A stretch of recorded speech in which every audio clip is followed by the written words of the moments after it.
Well, hello everybody. Let's end this year the right way.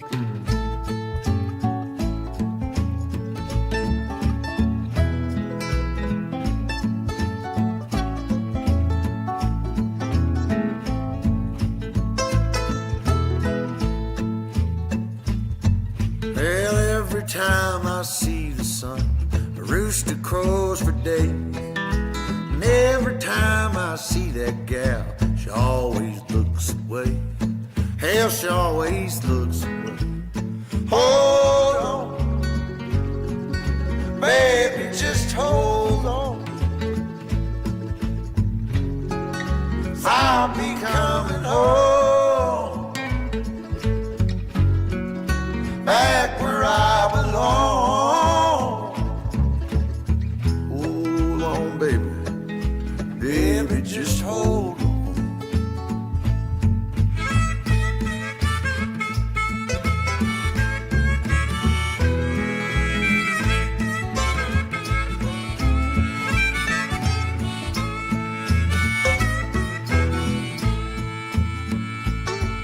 Sunday morning meeting time, I hear them church bells ring.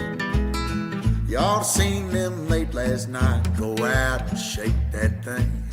They went out and shake that thing. Oh, hold on, baby, just hold on. I'll be coming home, back where I belong. Yeah, baby, hold on, baby, baby, just hold on.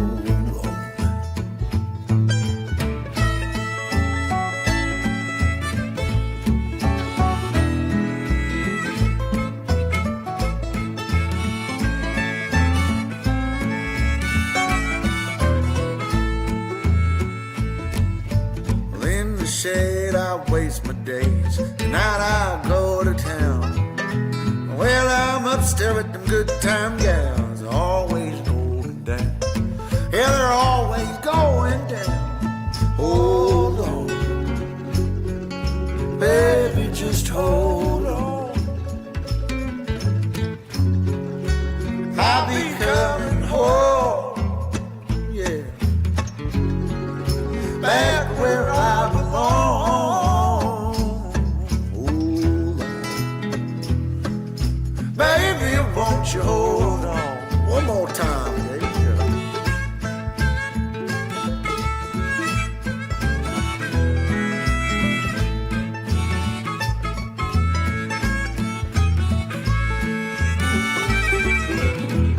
Yep, I'm getting right in through the night, twinkling in her eye. Little girl, she ain't got me yet, but Lord, she loves to try. Oh, Lord, she does try. Hold on, baby, just hold on. I'll be coming home, baby, back where I belong with you, baby. Hold on, baby, just hold. Won't you hold on? I said, baby, just hold on.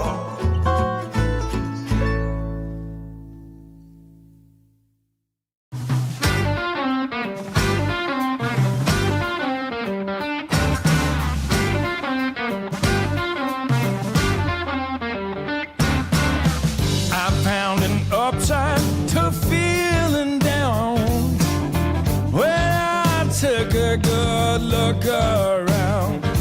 There's stuff to be learned, body to be turned, it seems. Yes, there is. You got to pay your dues before it's all cookies and cream.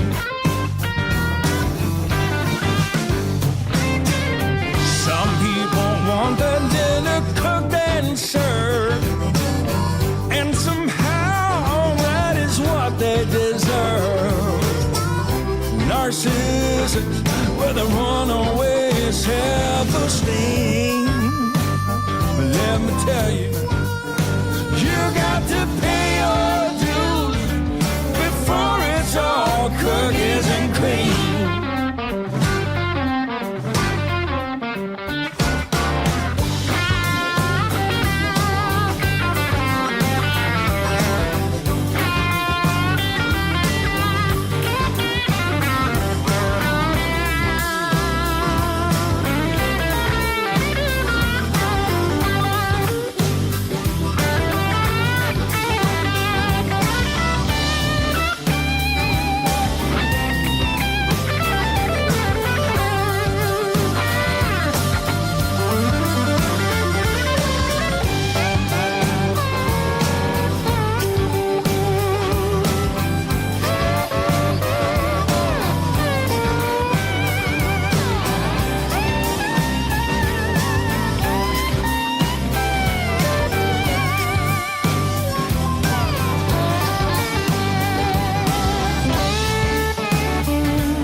But if you're willing to roll up your sleeves, there's no end to what you can achieve. That's something else than what a fool believes. You got to pay your dues before it's all cookies and cream. You got to pay your dues before it's all cookies and cream.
no rest. No, no, I've been down so long that my mind can't get no rest. No, no, this ain't easy, darling, 'cause the devil's on my trail. I've been running so long that my feet don't work no more. Oh yeah, I've been running so long that my feet don't work no more. Oh no, it ain't easy, darling, when the devil's on my trail. Oh yeah.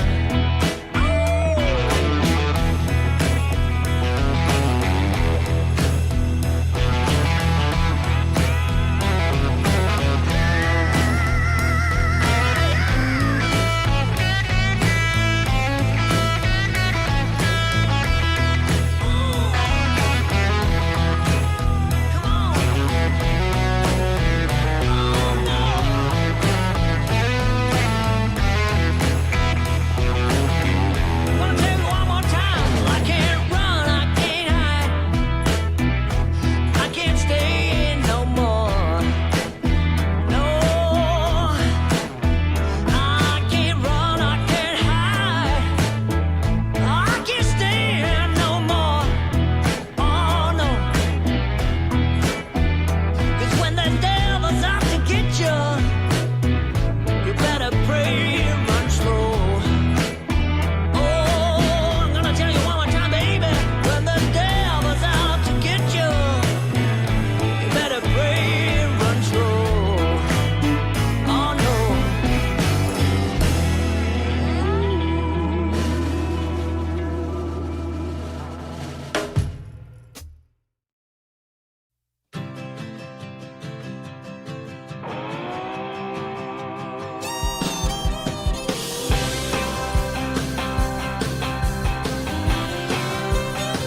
Well, when I woke up, she was looking at me. She told me I've been cheating on her in her dream. Lord, it wasn't a thing I could do or say to change her mind in any way. She told me that things was gonna change. If I wanted her, I couldn't stay the same. So I stopped going out on Friday nights. I stopped drinking with the boys. Yeah, everything she asked, I left in the past just to try to bring her joy. For the record, it can't be understated. All I've been domesticated. She told me to top off her Jeep, the one I bought her when I sold my old GT. And I bumped in to my good friend, and he asked me where the hell had I been. So I told him what she told me. If I didn't change, she was gonna leave. So I stopped going down on Friday nights. I stopped drinking with the boys. Everything she asked, I left in the past just to try to bring her joy. For the record, it can't be understated. I'm domesticated.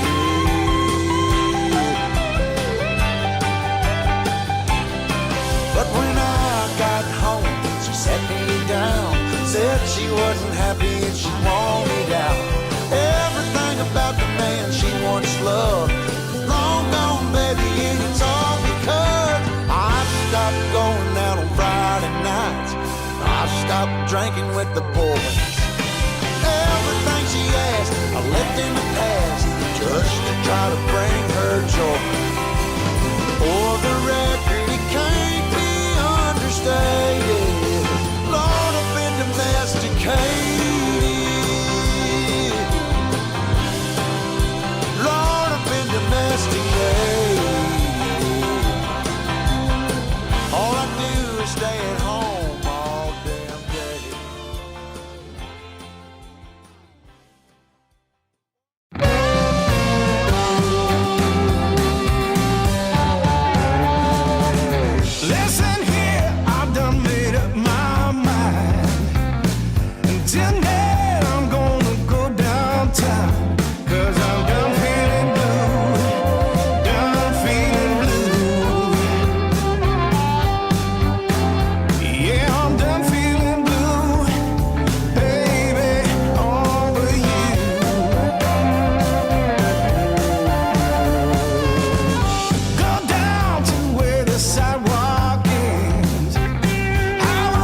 down in the dirt.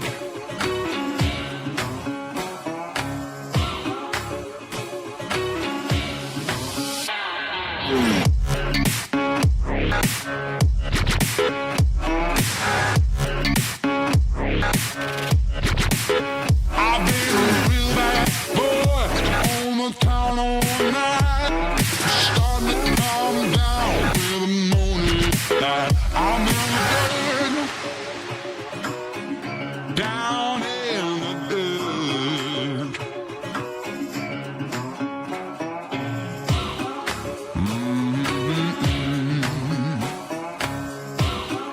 Been real bad.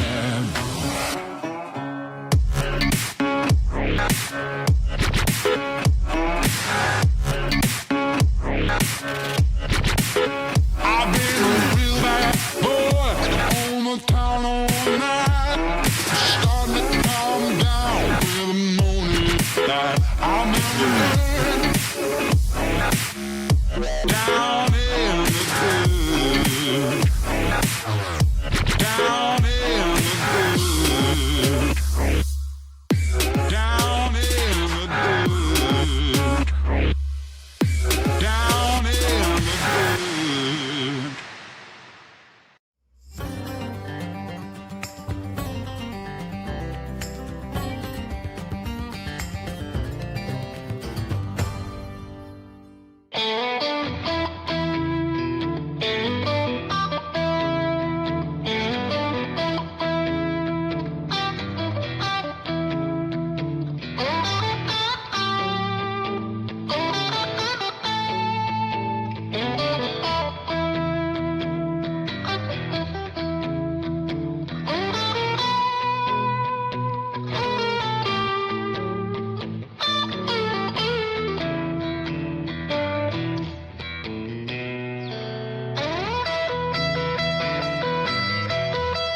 return, baby, on the summer night. A shot of love and a spark of laughter breathe. Stars align and the month times night burn like a dried out leaf. Are we leaving on the next train, baby? I do believe. Come on, let's ride this train. Come on, let's ride this train. Now I ain't missed a 9 to 5, I don't hear it in my song. I'm gonna pull my weight, don't get me wrong. Brand new start and a whole new part, they are big old shoes to fill. I'll be there on that platform, babe, you know I will. Come on, let's ride this train. Come on, let's ride this train. Now nothing is this rush of life, you'll never find its match. So you live to be a million years. All hearts are lost by default in the time of a single beat. We're believing on the next train, babe. So take your seat. All right.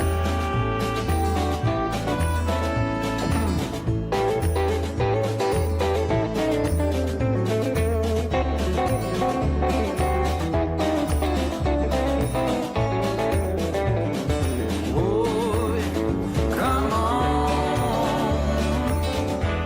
let's ride this train. Yeah, come on, let's ride this train. Oh, come on, let's ride this train. Oh, come on, let's ride this train. Let's ride this train now.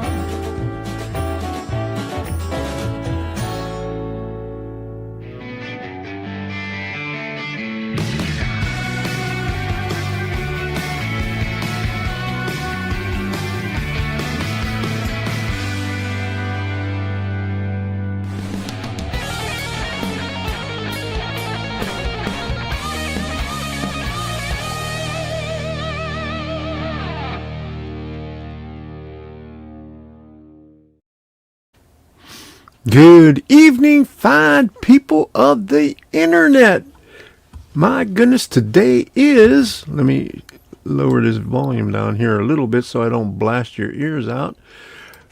Today is New Year's Eve, December 31st, 2025. We're looking at a new year coming up in, not too long from now, midnight. I don't know if we're going to run that long, but we're changing up things tonight because I'm starting a little bit early. I'm not going to be doing the regular stuff because let me see if I got anything on the workbench right now. I still got the ho ho ho Merry Christmas thing up there, and I don't have the workbench laptop on right now. You can see that. Okay, so anyway, we're not going to be doing anything on the workbench because we're going to be showing some videos from the past. But first, we're going to start off with a video of some of the things I did in the past couple of days on the side yard because, it needed some stuff done over here. Right outside this door right here, I just had a little slab over there with two homemade slabs that somebody put there a long time ago that I had to move a couple of years ago because there was a big leak there. But anyway, the past couple of days I used some of the pavers that I had from previous projects and put it over there. And I said, hey, maybe I'll add to it. And so I added a few more and say, hey, I could go a little bit further. And so it just went and went and went. So I have a nice little area down there, and Debbie already claimed it, and she says, let's put a couple of our patio chairs over on the side also. So as soon as it warms up, we'll probably be doing that. It was 35 degrees this morning. I'm not sure how cold it is right now. It's still pretty cold in the train room here. So let me see how cold it is outside right now. It says it's 58 degrees right there. 58. Oh, 57. Oh, just dropped down a little bit. And it's pretty cold in here. I gotta say, well, it's about, in the train room, it's about 68. So that's not too bad. So that's livable. So I got my sweatshirt on. We just got back from Bradenton not too long ago. I wanted to start this a little bit earlier, but we stopped at Hobby Lobby. I picked up a few things, and then Debbie stopped at another thrift store. And so we got back a little bit later than I had planned. So even though I'm starting this earlier than I normally do at 7 o'clock, I started this a little bit after 5 or somewhere around there. But, we'll get to it. So Happy New Year, everybody. This is the New Year's Eve edition of Workbench Wednesday without the workbench stuff in it, because there's nothing on the workbench right now, or I don't have that on right now. So if you haven't done so already, smash that like button.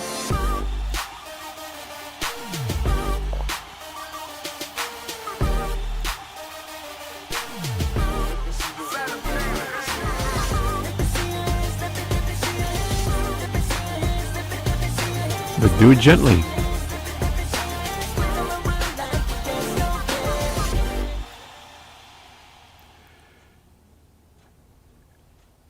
Next week, I will be on my regular schedule. Okay, who popped in there? Darren Warner. How do, everyone? How you doing? Okay, good to see you. And Tittle man, downright balmy, 18 in Wisconsin. Oh my goodness. Quite mild here in the UK. Okay, hold on. Wow. 18 degrees. I remember those days when I lived in Pennsylvania. So, but it was a shock this morning when it was 35 degrees. So I'm not used to that here in Florida. I mean, when we came back from Maryland, let me see, we came back the first week in November. The day that we left, we had breakfast with my daughter and granddaughter before they went to school. And it was like 37 degrees. It froze our butts off. And then when we got back, well, I stopped for a train show in Raleigh, North Carolina. Then we got back down here. And then 2 days after we got back, it was like 39 degrees here. So it warmed up since then. But, it's the normal December weather. But this morning, I wasn't expecting that. So I got my hoodie on here. I have been wearing long pants for the past couple of days. So, and finally turned the heater on last night. So anyway, we're going to be showing some videos of what I did in the yard. The first one is the yard over here on the side. What I did this past couple of days. Okay, Polly from Madison, West Virginia. Good to see you in here. All right, so there you go.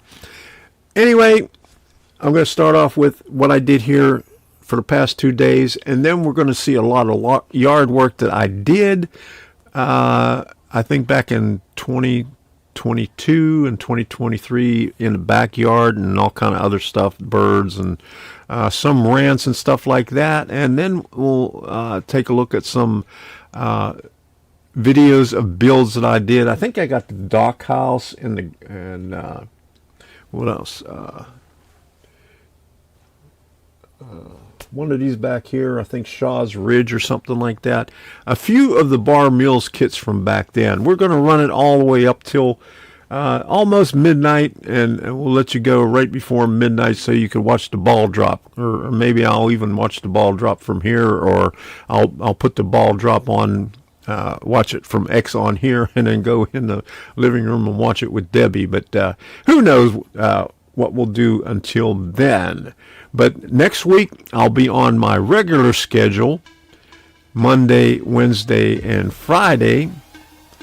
Wednesday, I'll be on YouTube and Rumble, but Monday and Friday on Rumble only. So, you could follow me, hit the bell notification, because on Rumble, they actually notify you when your favorite creator puts out their videos and live streams. And then you could choose whether you want it instantaneous, daily, weekly, or not at all. You just have to go in your dashboard and check off which one you want. And they actually notify you. Unlike YouTube, which it's hit or miss. There's so many different things that have to be perfectly right for you to be notified of anything. That's why I just, when I go on YouTube, I just open up my page where it shows all everybody that I'm subscribed to, and I just see what's up there whenever I come on, because I don't get notified of anything. Nothing at all. So anyway, Friday, I'm going to do the same thing. I'm just going to show some videos of the train shows from this year. I might put it up on YouTube also. Normally I don't do YouTube on Friday, but I'll do the same thing here, and it'll be a lot longer. I'll probably start around noonish, because I think I got about 8 hours or more of train shows. I think it's just train shows. I got it on the other computer over there, and it's just the first maybe 4 months or 5 months of the this year. That one's this year, but the ones I'm doing right now tonight is going to be from 2022, except for the first video, and I'm running it from the other computer because I have all my files are on the other computer where I do my editing. This is my streaming computer, and so I could show you what is over there from the program that I have, vMix, and they just put out a little utility that you could use for OBS also. It's OMT.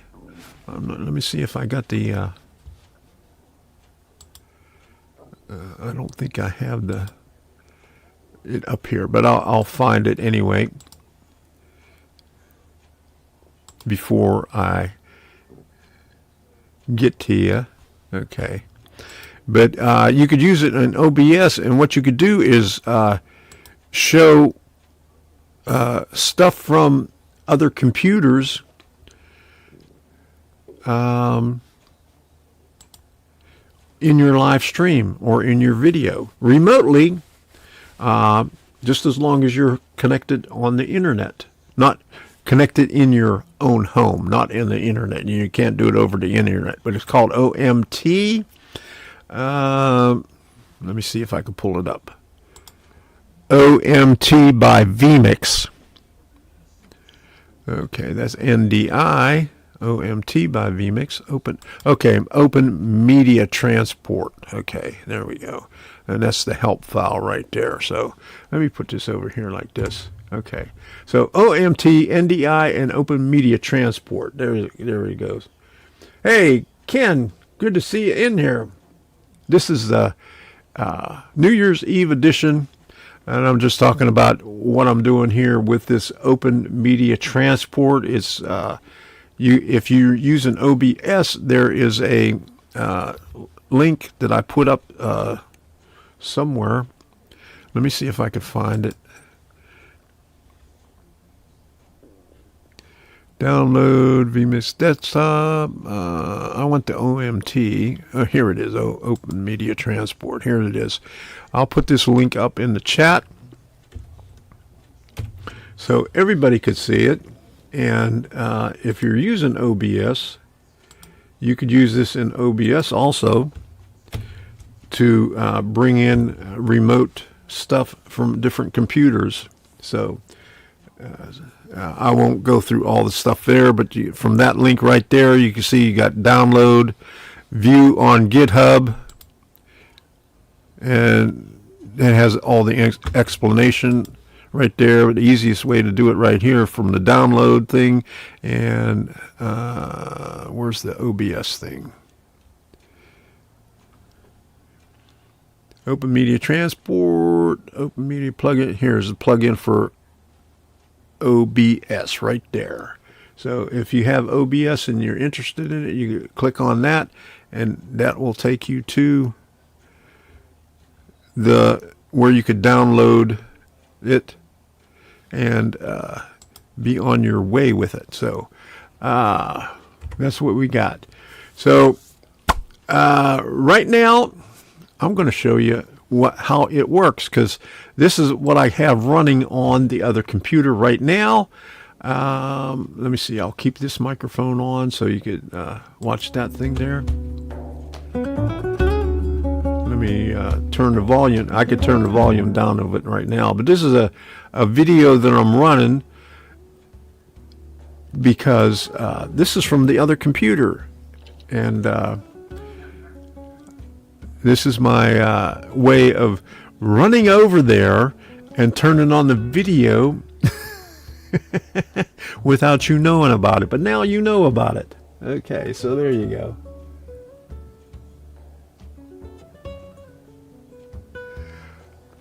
But anyway, that's how it works.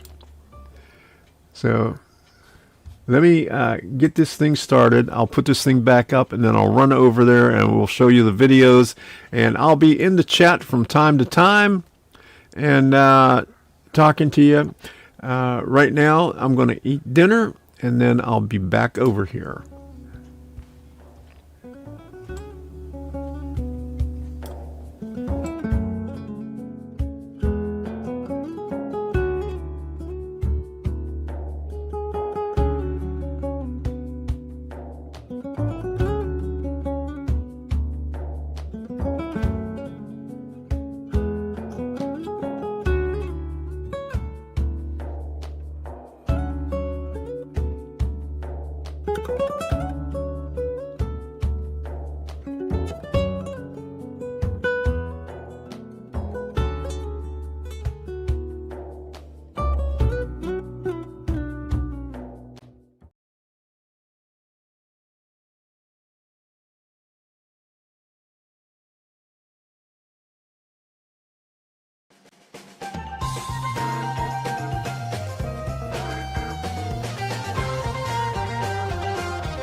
That's the easy way of getting them out of there? Yep. All right.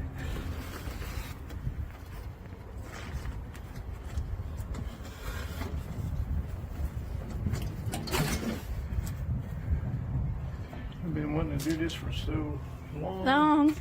Good. Well, here's your chance to do it. I've just been moving stuff around.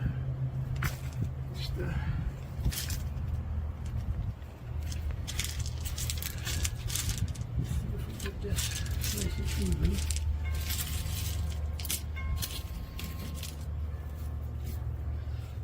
Might need one more brick over there. We'll get that later.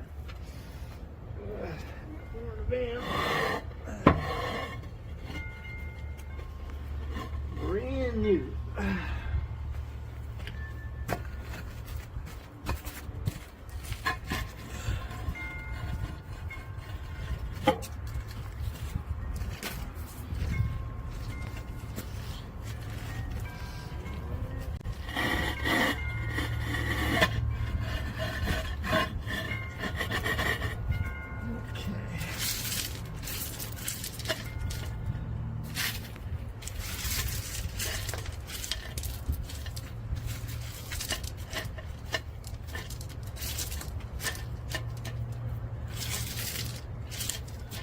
There we go.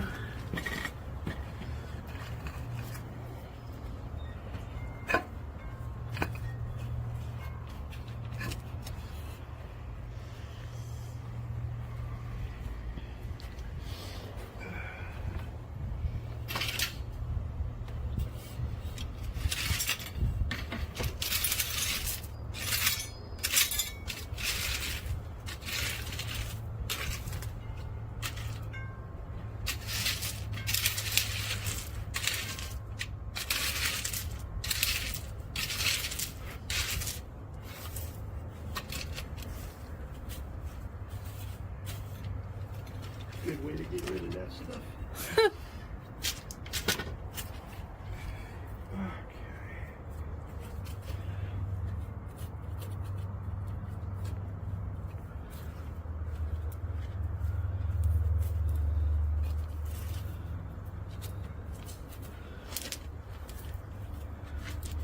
Bring it right out to there. Yeah. There you go.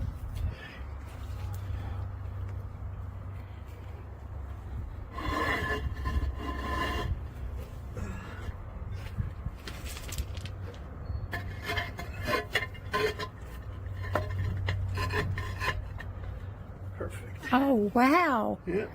Perfect, baby. You gotta lift that side up a little bit.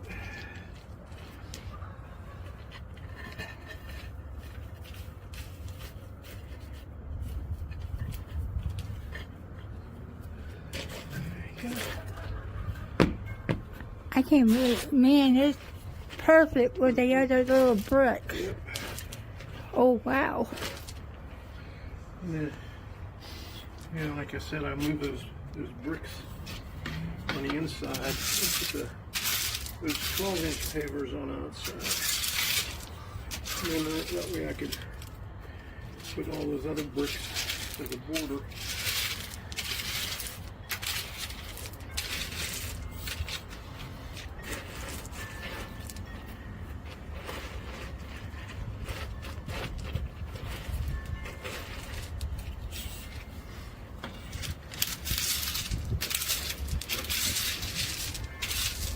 Nice breeze. Yes, it is.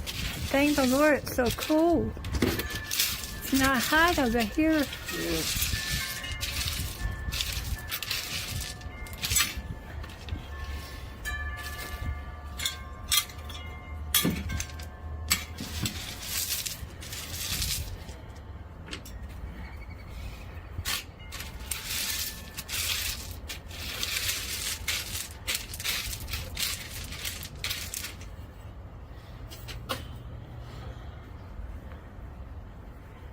Okay.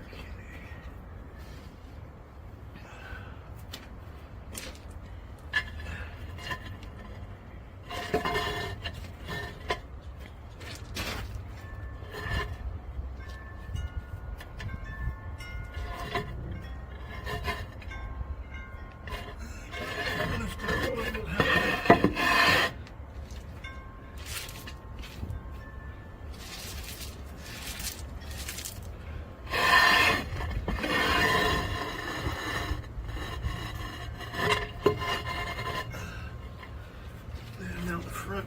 Yeah, the front part and it'll be even. Yeah, I'll rest my back for a little bit. Whew. That worked out pretty good, huh? That looks real good. Wow. And it's perfect with the little bricks. Mm-hmm.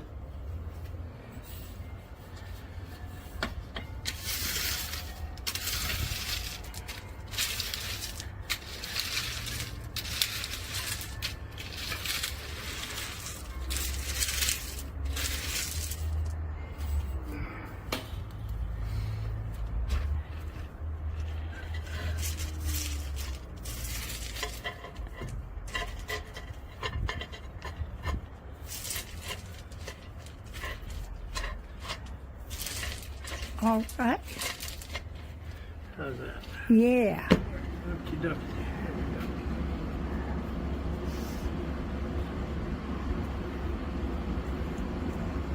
I might have to get some sod to bring over here to bring all that up to the level of where the bricks are. Though. Yeah.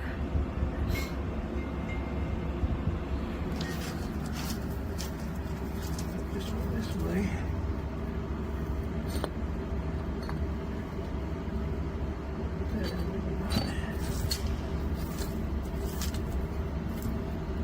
Stagger these.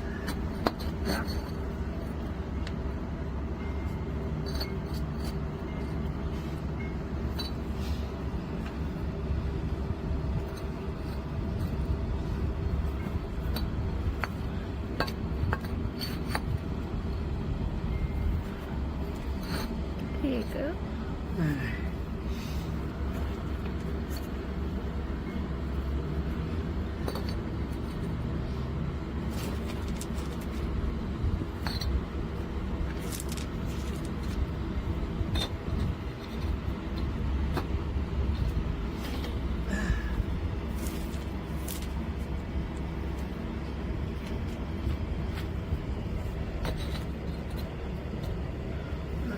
I like that. Yeah, I need some Yeah, that looks good. blocks. We'll just get some mulch. Put that over there.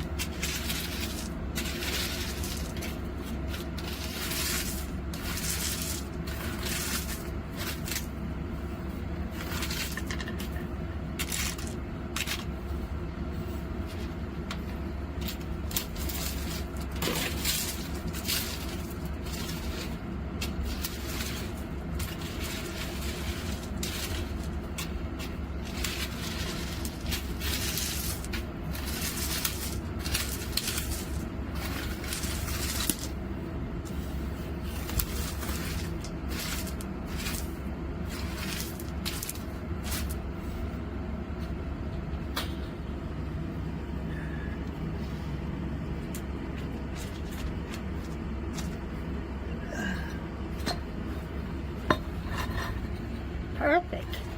All right.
That looks good. That's all the bricks I got.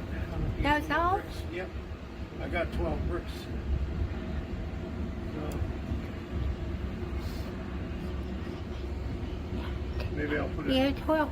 I was going to say it will look good if you can. Yeah, I'll run some bricks up this way.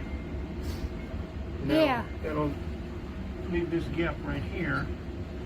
Right there. Oh, there's Then I the can little put- block you can put there, baby. Huh?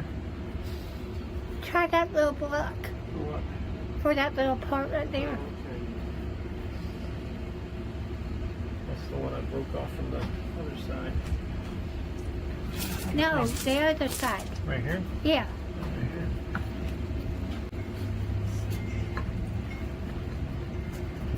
That way. Let me break that off. I'll have to break that off.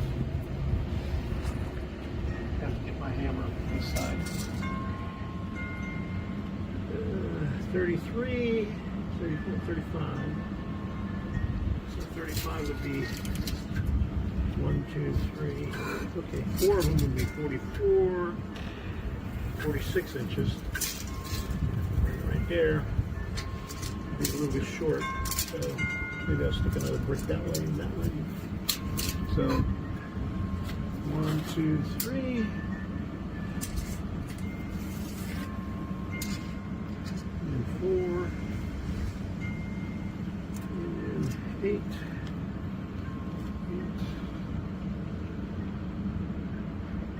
6 more, 6, 9 more bricks, and that one that way. So we're going to fill this in right here. So, oh yeah, I got to put bricks over here. That's right. Yeah. That's what I said. Yeah. So.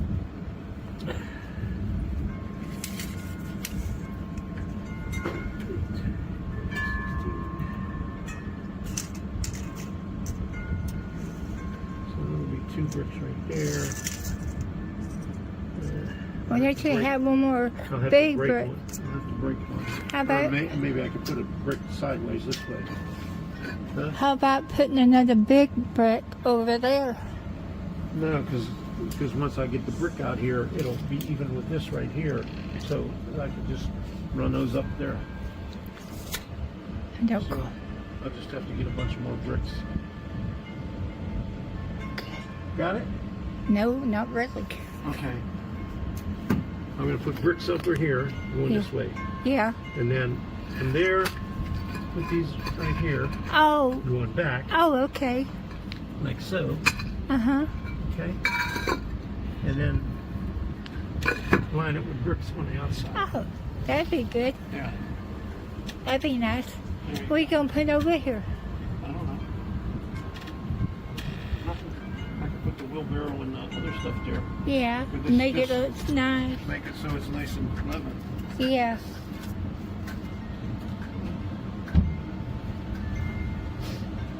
Looks good though.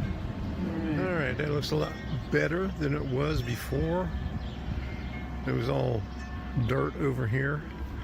So I used some of the pavers that I already have. Picked up a few more, and I got to get about another. I'll get about another 20 of these red ones here. They didn't have the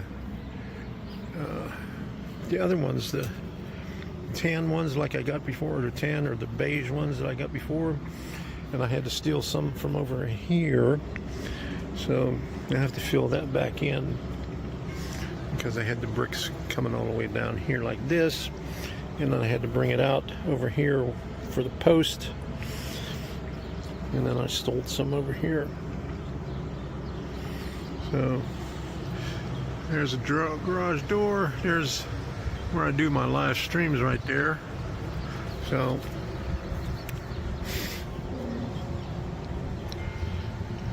and once I dig up the back, I'll put these lava rocks in the back where the drain comes out, right over there. I have to go out that way with it. And I got another project over there. I have a tree to put right there. So I just got some mulch and some more soil with fertilizer in it, and I'm going to put that tree right there. That's a papaya. So got my work cut out for me in the next couple of days before the end of the year. Then I got to fill this back in over here some more. I put some sand over here. I might have to go up a little bit higher because it's still a little bit crooked, but I want to get it up above that because that's petrified wood right there. That is so hard where that trunk is. And I got another trunk over there. There's a shallow part right in there where there's another tree trunk that was cut out. And I finally got, yesterday I was able to knock that last piece out over here. Oh, there goes a dove. Bye. They're all up on the wire up there. I just did that with my foot, a couple of different from a couple of different angles, and that's what's left of it. So this whole area right here was trees, palm trees. And so there's another petrified one there, and there's a petrified one back here. That was a lemon tree. There's 2 lemon trees back there that all these things killed from depriving it from sun. Here's a couple of avocados. Here's this kitchen sink. I got to work on that, and right where that little stake is where the tree is going to go. And I got those to go around it like I have on the other one over on that side over there. All right. So, and we were thinking about getting a pressure washer so we could clean up the stuff up on the top over there and in the front also, and these pavers right here. And have to get an electric one because my shoulder's shot. But I don't like how they did that. I might have to put some gutters up there because the water just runs right down off of there, and it wore out. It's even rusted right there. I thought that was supposed to be aluminum, but it wore the paint off right there. So that's my story. Constantly improving. So that looks crooked right there, huh? Yeah, that is.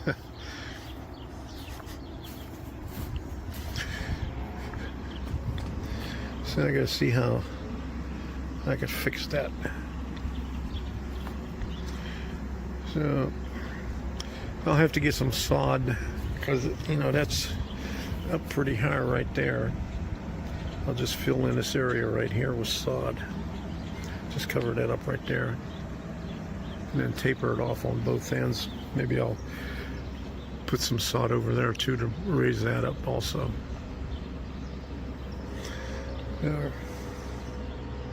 Getting there. And then these things right here I got from my neighbor. He gave me a bunch of that, and I got a little bit, some left over. I put over here and over there on that other side. Hopefully I don't have any more leaks in the sprinkler system.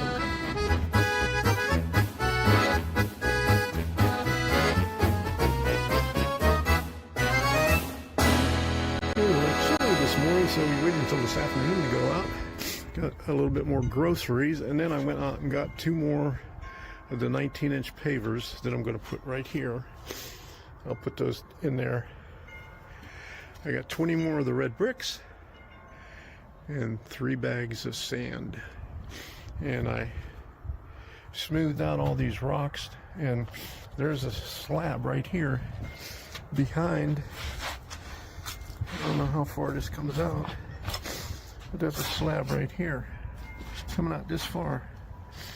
So I don't know what that was originally. So you got solid ground there. So I just need the sand to build it up to put these 2 pavers in, and then we're going to go back out and get some sod to fill in this area right here. So, it's still cold outside. It's only like 58 degrees. Just picked up 20 pieces of sod. It's a different sod. This is Zoysia. Different from the St. Augustine that I got before, but the same price. So we'll see what this thing works out as. So I'll put a couple of pieces on the wheelbarrow and just slap it up.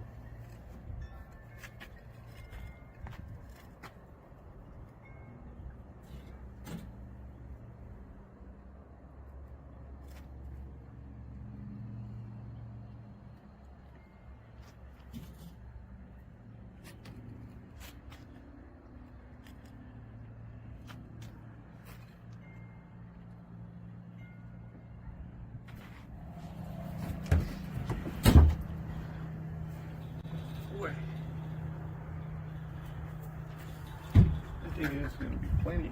20 of them. Good.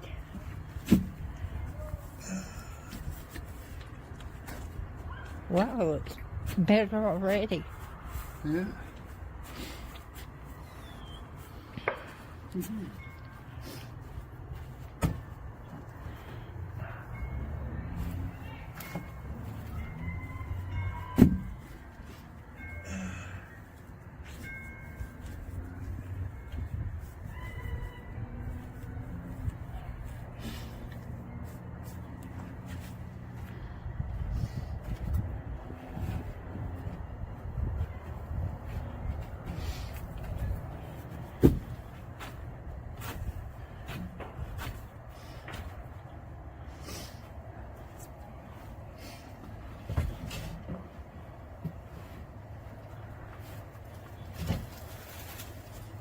Wow, that's fast. Yeah, oh boy, oh yeah. Put another row of them up.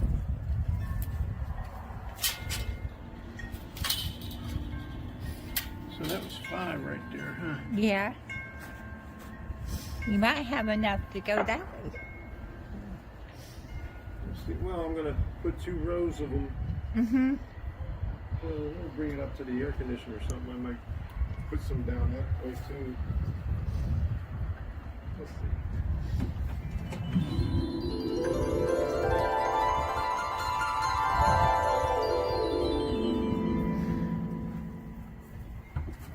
Get this garbage can out of the way. Take it out anyway tonight.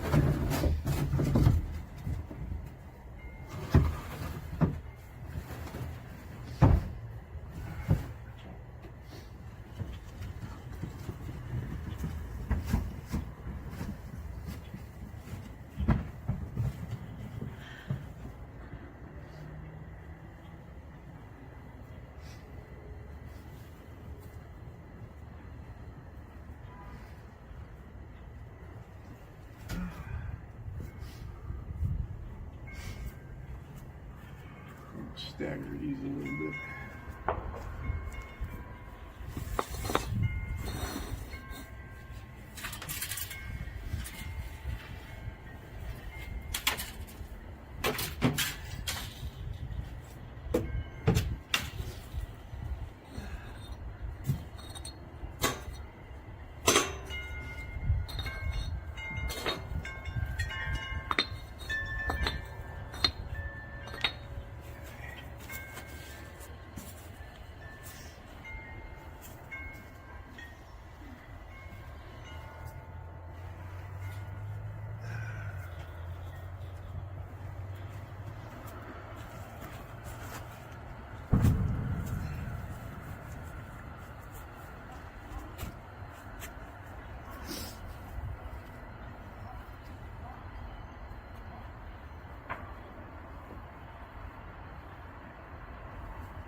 That looks good.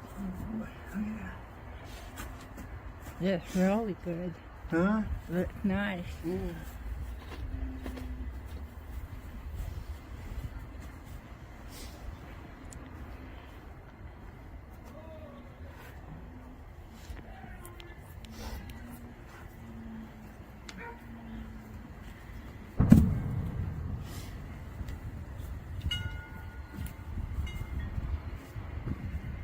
I wonder if I could put it that way to see if that might work better that way. We'll bring it all the way out. Yeah. Yeah, there we go. There you go. We'll do it that way now. All right. Bring it close to the fence anyway. Yeah. Wow. That was a good idea.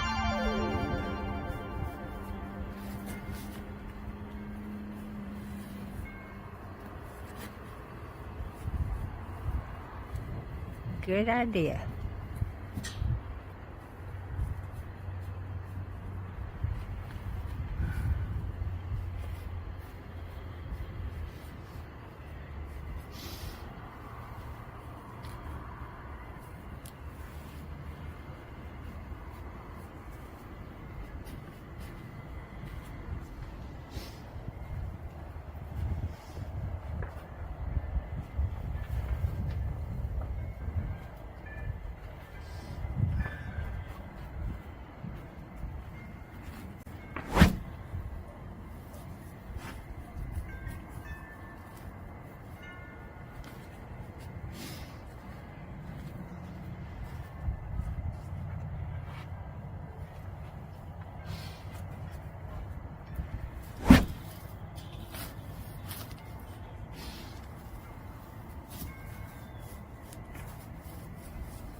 Okay, getting another load.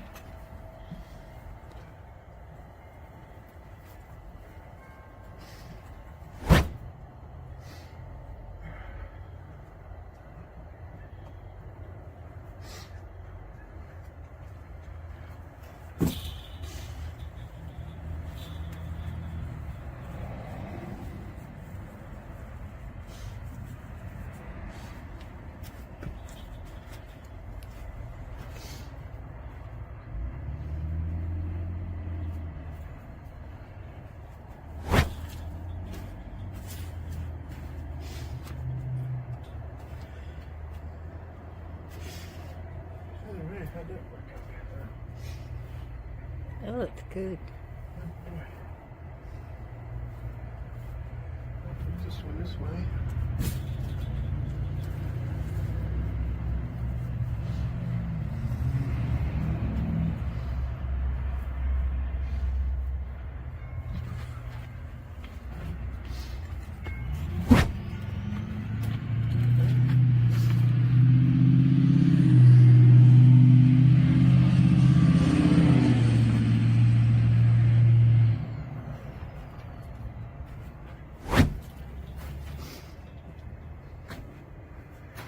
Okay. That's it? No, I got about 5 more. Oh, wow. You be way over there. Yeah. But he didn't. Oh, man. Yeah, they normally put the dirt sides together. And the He did first this couple of ones time? first couple of ones he put in there, he didn't do that.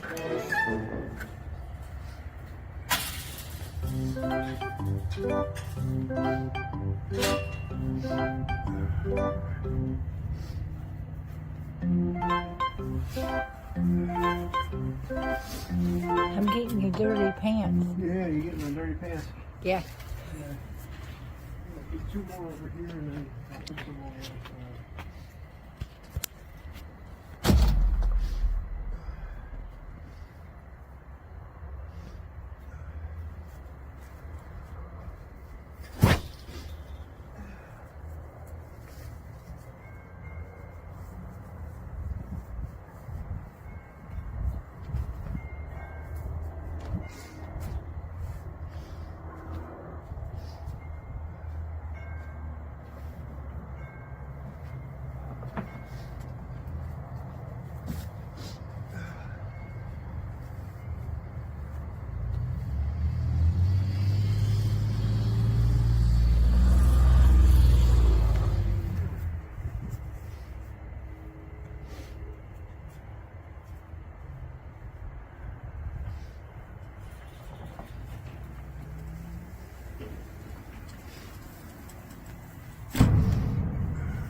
I'll get my axe and cut that piece out.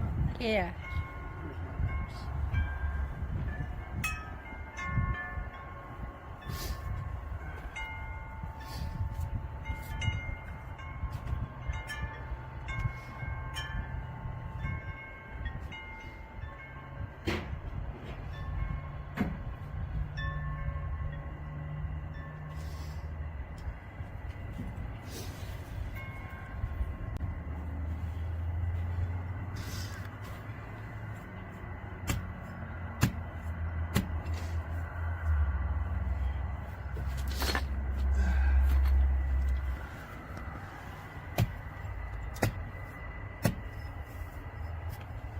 All right.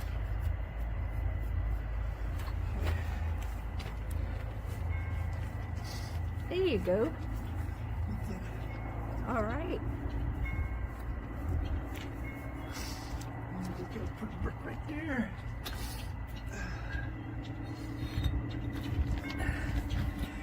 That way. There you go. Put more stones over here. go.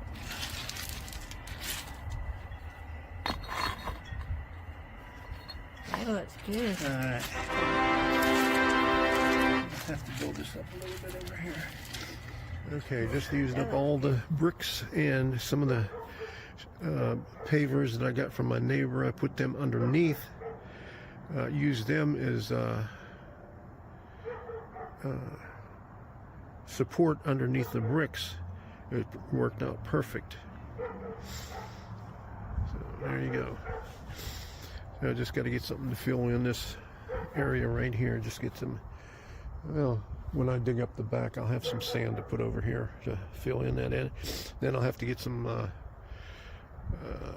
leveling sand to just go in between the, get all the cracks in here. I'll be done. Maybe I'll need some more pavers for over on this side here. But then maybe I'll get some more sod for going all the way up to the gate. We'll see. But this sod right here, the 20 pieces were 48 bucks.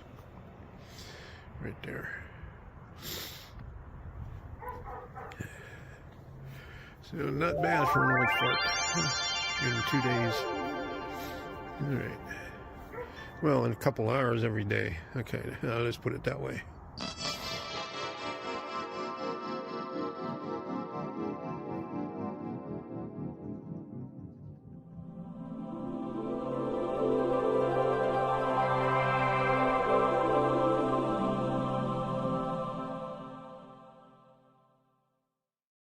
Welcome to the train room.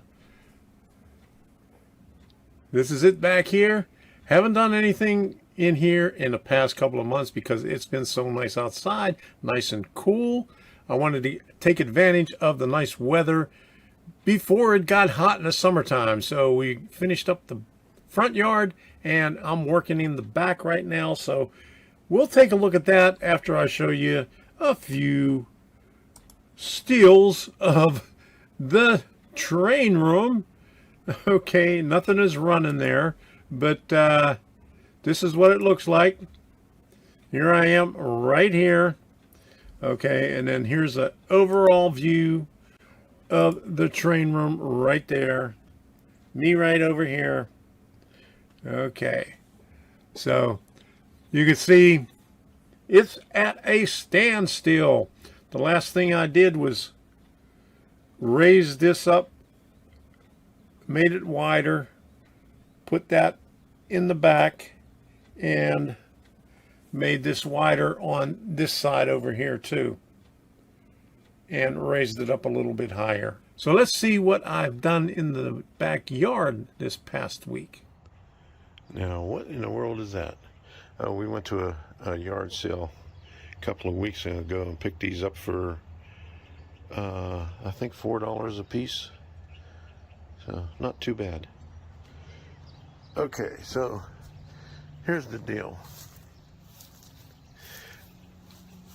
There's the drain for the washing machine coming out right over there, and this is what they had there. They put a T in there to bring it to the surface, added a 3-foot section and discharged it in the grass above that tank right there, because the barrel, I guess, was plugged up, but it wasn't really plugged up. This thing, we cleaned this out. Z helped me last night, and this was filled with mud. So that's all they had to do was clean that out. But what they did was they put that short nipple with an elbow on it, and then put that 1.25 inches into the 1.5 inches. Nothing glued, and ran it to the surface. And so I had to dig all this stuff out. And so I'm redoing it. Going to run it down in there. Oh yeah, another thing I had to do. Well, I had to cut that out to see what was in there. And what I did was I cut some more slots in there. I don't know if you could see it, but I took the Sawzall and cut some slots in there. They had some holes drilled in there, but not very many, and they're real small holes, so it didn't drain very much water out, I guess. So I cut some slots in there that it drained better, and then I had to, see, I had to cut this part right here because it was going uphill. Probably the biggest problem was it came out of right here and went uphill to right here, so it was backing up. So I had to cut that out, and when I cut that out, I didn't see the sprinkler line right behind it, or right underneath the lip. It's down lower now, but it was right underneath the lip right here, so I nicked that, so I'm gonna have to replace this line. Now all I got to do is go to Lowe's and pick up some supplies and put this thing back together, and then I got to find something to put over top of this. What I'm going to do is put a little bit of another elbow in over here and put a riser in there for a clean out, just in case it gets plugged up again. So that's my project for today. Well, the first thing I had to do was put a new sprinkler line in. I just covered it up over here. But I had an old splice in here that I did 2 years ago, a temporary one before I found everything. And then this got covered back up before I bought this hose later on in that summer. But went all the way back here and put it in, spliced it in right there at that T. So now that I got that out of the way, I could backfill this part over here. Well, I finished up the piping on there. I got the, it's 3/4 inch CPVC, and the leak was up on top.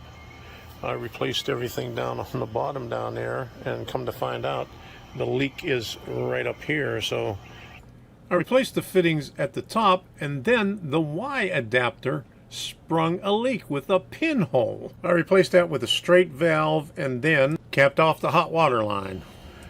Washer running right now, waiting for it to drain. I let this thing drain out for a while. I found a piece of plywood back there. It's 17 inches wide, or 17.5 inches wide. It just barely, well, it fits long enough this way, but a little bit of the rim hangs out on either side, and that's no problem because I got some of that foam, expanding foam right there. Put a couple of good coats of paint on it, make sure it's covered up real good. Okay, here's the thing draining right now.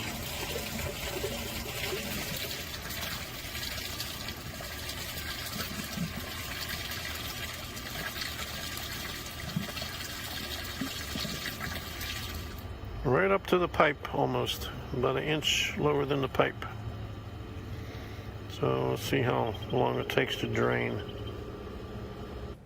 I priced out a lid for the barrel, and the cheapest one I could find was $29 on Amazon. So I improvised. I took a heavy-duty garbage bag and put it over top of it, and took some 14 gauge wire and wrapped it around to seal it, and then I used the expandable foam to cover it up, and then I put the plywood on top to seal it, and then covered it up with dirt.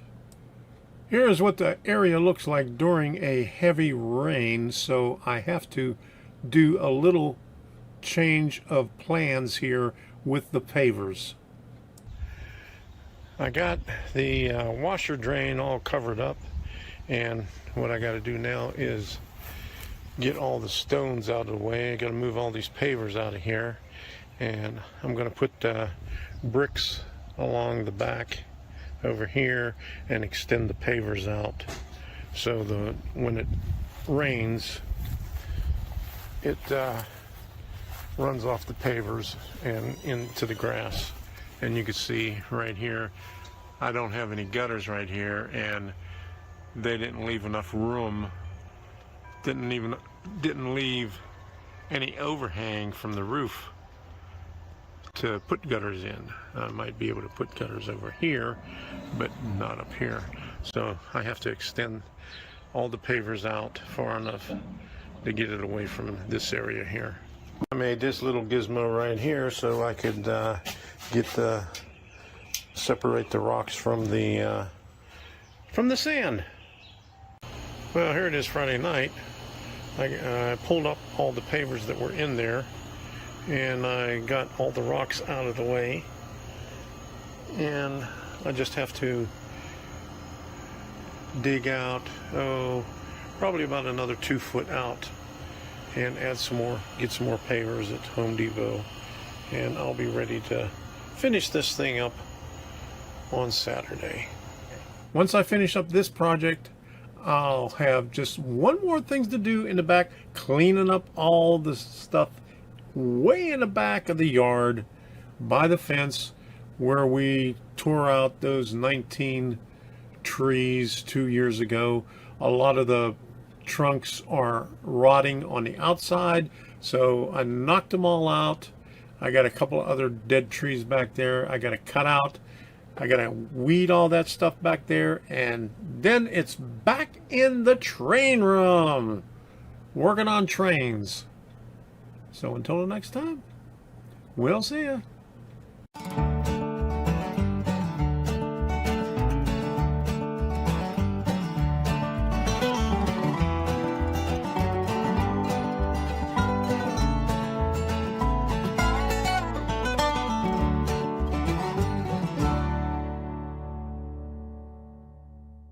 It's getting hotter outside. This is Saturday, and I was going to go out this morning, but I got the sprinkler running. Let me shut it off in the back so I can go out there and do it. Well, I'm not going to do anything maybe this afternoon, but anyway, yesterday it was like 90 in the afternoon. Thursday it was 96.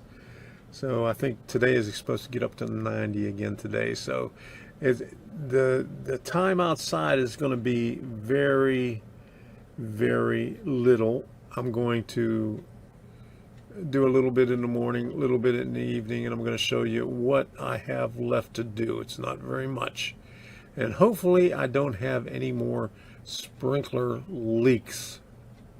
I didn't have any today, so that's good. And coming up in June is the rainy season, so I won't have to be using the sprinklers that much anymore. So hopefully I'll be able to get back into the train room and start doing some work in here. I got plans, but Debbie says she has plans for me out in the living room and in the bedroom before I come in the train room. So here's what I got left. Well, this is my last project out here in the backyard. It's about 7:30, and it's still pretty hot out here. So maybe tomorrow morning I'll tackle this, or maybe tomorrow afternoon. But I cleaned up a little bit of this before garbage day. I put a bunch of this in the trash. You can see some of the places where there was trunks, other smaller trunks around the edges that I cleared out from here. And this was all cut down 2 years ago. And some of these bigger ones, if I come out here with a sledgehammer, maybe tomorrow, I might be able to knock these off because they're starting to get pretty loose. But eventually I'll be able to get all this cleared out of here. This trunk right here, this thing is solid. I have no idea what this was. This was already cut before we moved in here. This is the lemon tree, that didn't survive. Our first summer here, it had lemons on it, but it just dried out. So I still have to weed a little bit over there on that crepe myrtle and clean up all these leaves and stuff on the bottom of this avocado tree. I'm going to trim some of these branches on the bottom here and then clear all this out right here. But this is the last job outside, and I can hear the train down in Sebring. You can hear the whistle. So here's the backyard.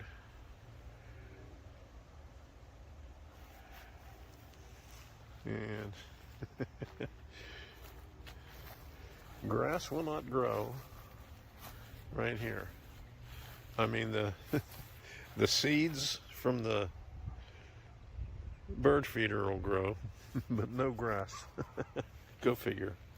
And this maple tree, it's not doing very well. I planted this. I got 2 maple trees at one time. The one out front is doing good, but this one back here just is not doing very well. It's trying to dry out and die, and I keep watering it extra and everything. I don't know what the hell. I mean, I put 2 good bags of soil in there to help it out, but it's not working out. Well, this frog has been habitating in this pot here for the last couple of days. He just moves from side to side and turns around every once in a while. Cute little guy, huh? Don't you just love it when you get these annoying comments, and I think they're pretty comical, from people that can't even post their name or picture. They don't even have a name for their channel, that have been on forever, and all they can do is complain. You never see any positive comments from them. All you hear is complaints. Now, I've been on here on this channel for almost 8 years now, and I've never taken any crap from negative comments. I always give it back to them. So here is what I said to him, and I'm gonna wait a little while afterwards and see if this person ever responds. The last time I responded to a person with a negative comment, they ended up deleting it. It was about a month ago. So let's take a look at it right here. I got Debbie coming over here. If you haven't been watching my videos and keeping up with everything for the past couple of months, let me give you a little insight on what I've been doing. It's been a little bit cool outside, so I've been working outside, working in the garden since about February. So it's almost time to come back in here in the train room. But, you know, just projects keep on coming and coming and coming, so I just want to keep the viewers informed of what's going on. And so, you know, I run into problems every once in a while, and I have some rants every once in a while. So here it is right now. Okay, I got the camera running right now, so you can see it right over here. Okay, see, the period is the channel name. Okay. It says, I was hoping to get some education on model trains today instead of leaking sprinklers or cleaning up the backyard. Complaining about your internet service is just too much for me to listen to. All right. So let me put this over here so the viewers can see that. All right. So it looks like you haven't grasped the concept of the thumbnail and description on every video. This is the first indication to the viewer here that What? This is yours. Oh. I want to move the mouse here. Okay. Okay. This is the first indication to the viewer of what to watch and what to pass over.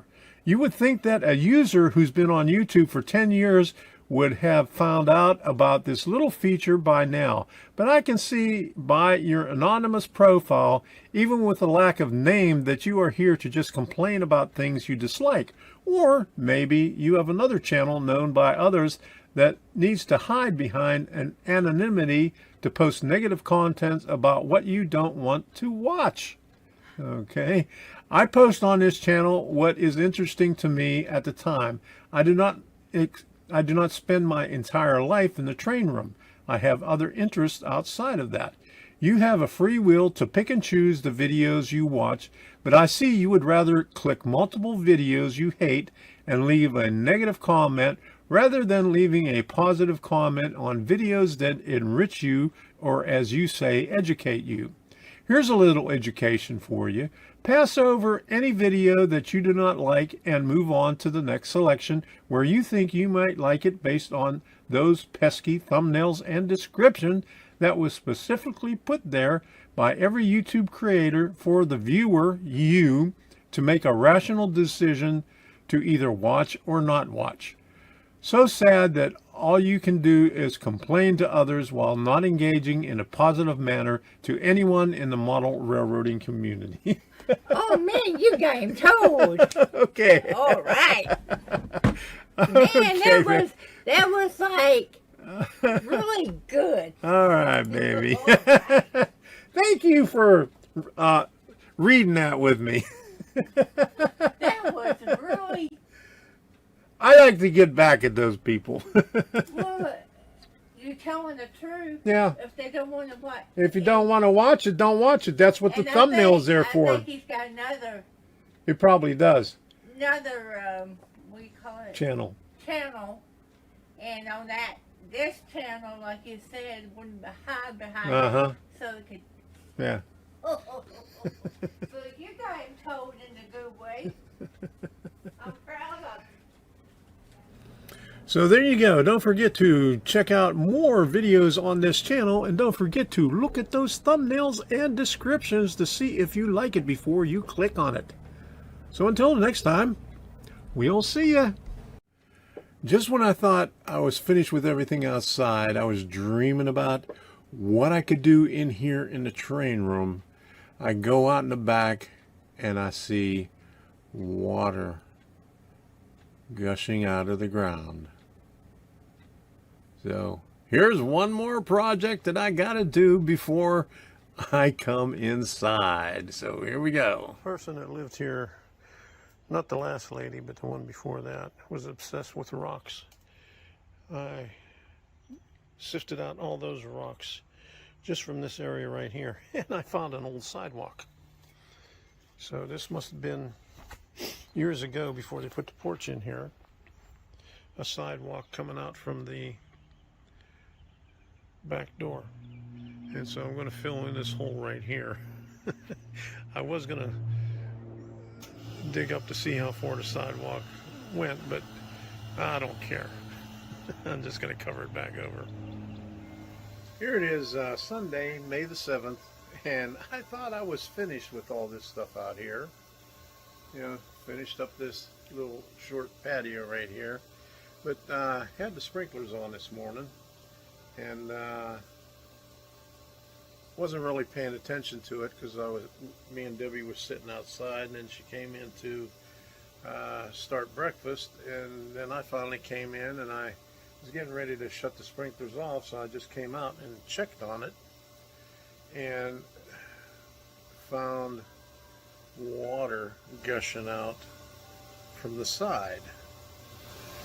Over there where I got the little hose, I marked it where it was gushing up, but all those pavers right there was in that area, so I had to move all those pavers out of the way, stack them up over there, and found where it was gushing. Well, I just dug away a little bit here. You see, I didn't have to go too far, and I found remnants of an old sidewalk. There's a paver right there. There's a paver right there. There's one that's a little bit higher, and up over there, there's another one. And underneath the pump, there's a footer. I'm not sure if that's the footer for the porch.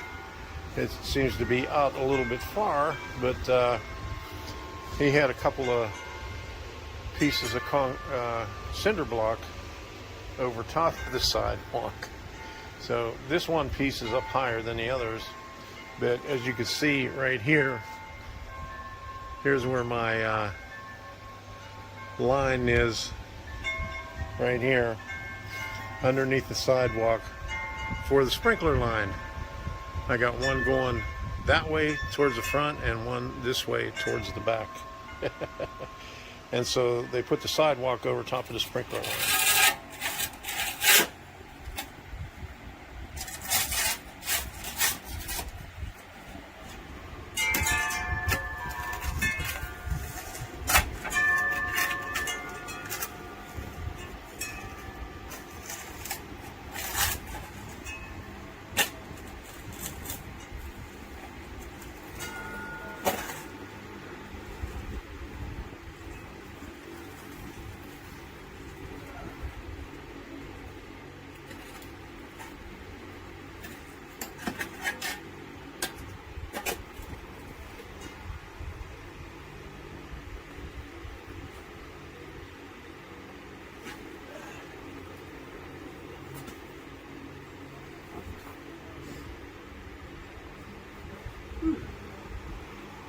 Well, the culprit wasn't under the first stone, and I didn't see it when I pulled up the first stone, but there's the sprinkler line right there, and right next to the sprinkler line is the steel pipe right here. So I don't know where they tapped into it back there someplace, but why would they put the sidewalk on top of these things like that? Right at the surface. What do you think? Huh? I wonder if this is the one that I tapped off that was leaking over there last year. It might be. It could have been. And they teed in back over here and ran it that way. I bet that's what they did. That way. This is probably going back over that way, because that's where I had the leak right by the thing, and I was wondering. Yeah, you did. Where they tapped I into it. remember. Yeah. So it probably comes on over here, because right here is where the steel pipe is. Right there.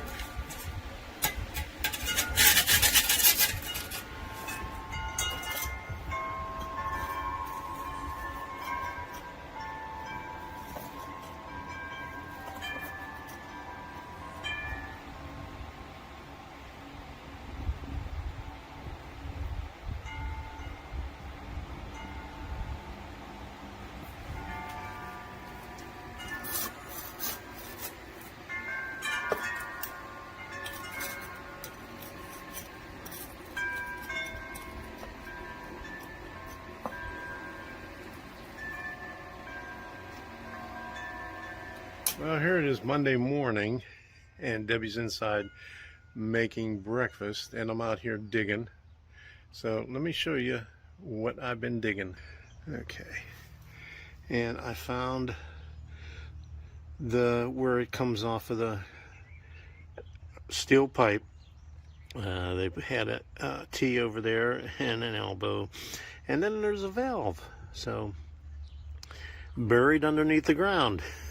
So go figure. So now I know why there was another piece of cinder block right there. It was covering the valve. Way to go. So I gotta take this off, and hopefully I don't bust the fitting when I try to take it out, because that's a plastic fitting. So I'm gonna replace the line from right there to as far as I could go over on this side over here where it goes underneath the porch. I was thinking about just taking it on the outside of all the way up through here and around where I just did the little patio, But that's a lot of work. That's a lot of digging. So I'm just going to go as far as, I'm just going to go as close to the porch as I can, dig out a little bit more here, and replace this line right here. Fun stuff. And I thought that I was finished. Go figure.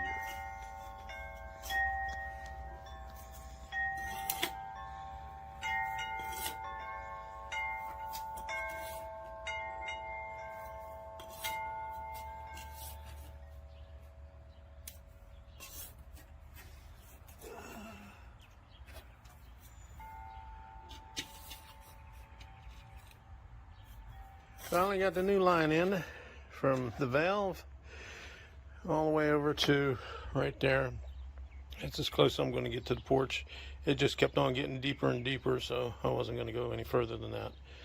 But maybe 12 foot of hose right there. I still got plenty of hose left after I bought a 100-foot roll. Finally, on the last video clips of the day, finishing this thing up. Hopefully that's the last leak in the backyard and I can get back to the monstrosity way back where the 19 palm trees were that we cut down 2 years ago. Clear that out and I'll be done and be able to come in here into the train room again. So here's the last clips here. Enjoy. Well, I got my Grand Poobah hat on. Got it at Lowe's today. But actually this is the thing that I got to cover up the valve with. That valve right there. That's the culprit. I just hose down the porch a bit and soak down the area here. Soak this area down a little bit so I could tamp it down some. There's where I put the box right there. So just have to level this out a little bit and move these stones right over here. And I don't know what I'm going to do with that little walkway right there. I am tired.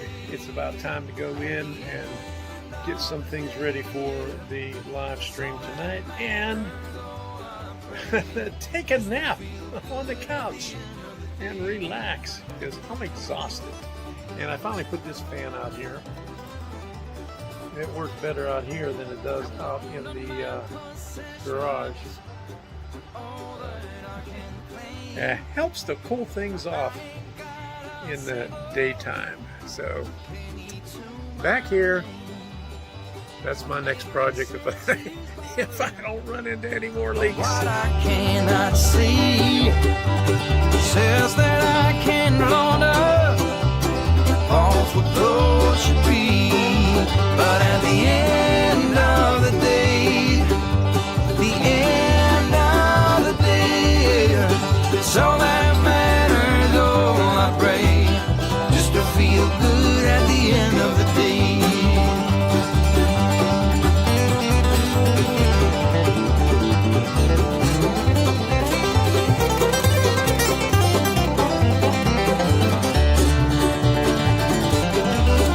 At the end of the day, at the end of the day, yeah, it's all that matters. Oh, I pray just to feel good at the end of the day.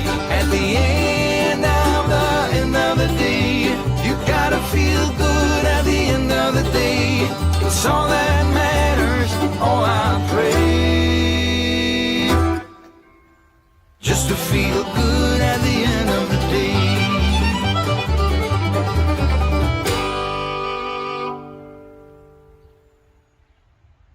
Living here in the middle of nowhere, in the middle of Florida, there's few choices of internet providers, and Comcast is basically the fastest one.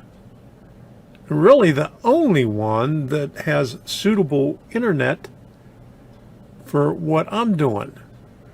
At one point, I put my down payment for Starlink, and I waited and waited, and it kept on for almost a year and a half. It kept on being postponed. So when Comcast finally came out with the high speed, I canceled my Starlink, got my $500 deposit back, but I'm having second thoughts now. So last night before I did my live stream, I checked it, and it didn't dawn on me, but I checked the history, and I noticed that the download speed has been about the same, and the upload speed has been about the same. But this morning I checked what I'm supposed to get out of Comcast, and the download speed is only half as much as what I'm supposed to get. Now the upload speed, that's good. The download speed is not so good. So here's my dilemma. It's taken me all day, so here we go.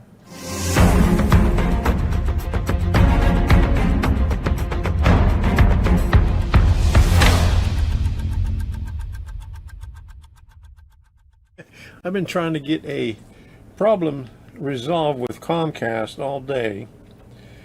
First I went online to try to get it done, and had no satisfaction with that, because they limited the amount of questions you could ask, and they weren't the right questions. So I went online, give them a call, and the same thing there. You have a certain amount of pre-programmed responses, and none of them are the ones, and so they send you a text to go online, and you click on the text, and the link doesn't work. So eventually I went to the office and told them my issue. I'm supposed to be getting 1200 gig speed, and ever since I've had it, it's only been about half of that. I went up there and let them know about it, and they gave me a new modem, the updated modem, the next version. Well, this is the second one that I picked up, because the first one I picked up didn't work. They give you a number to call. I called it. It was flashing up there. They says, we'll give you a call back in 10 minutes and let you know how everything's going. They sent me a text wanting to send out a technician to resolve my problem, but the earliest time was sometime tomorrow. I said, oh no. So I go online and try to pull up the app. Okay, so I got an app right here. Xfinity My Account. Every time I click on it, it says, this app is going away. Would you like to update it? Okay, I've updated this thing about 3 times so far in the past couple of months, and it still doesn't recognize it as the new app. But eventually I finally got on to where maybe I could access the modem through the app, because that's a second choice. What they show you in the instructions on here, it says use the app. So I tried that, and no, I had to get on messaging with somebody. First they asked me my name, then my account number, and I says, I thought the reason of using the app was to make things easy. And they said, well, if you don't want to give your account number, give me your address. What's the point of having the app? Logging in, they know who you are because they identify you. They say, hello, Thomas, how are you doing? Are you calling about this address?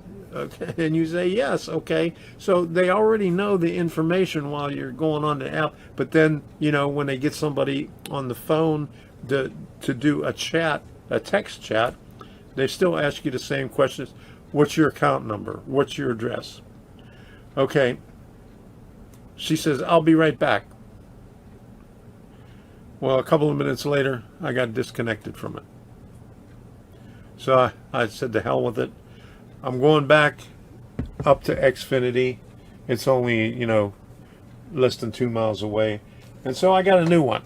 So I'm going to hook this one up and see if it works. Right now, I have internet with the old one. Because I hooked the old one back up.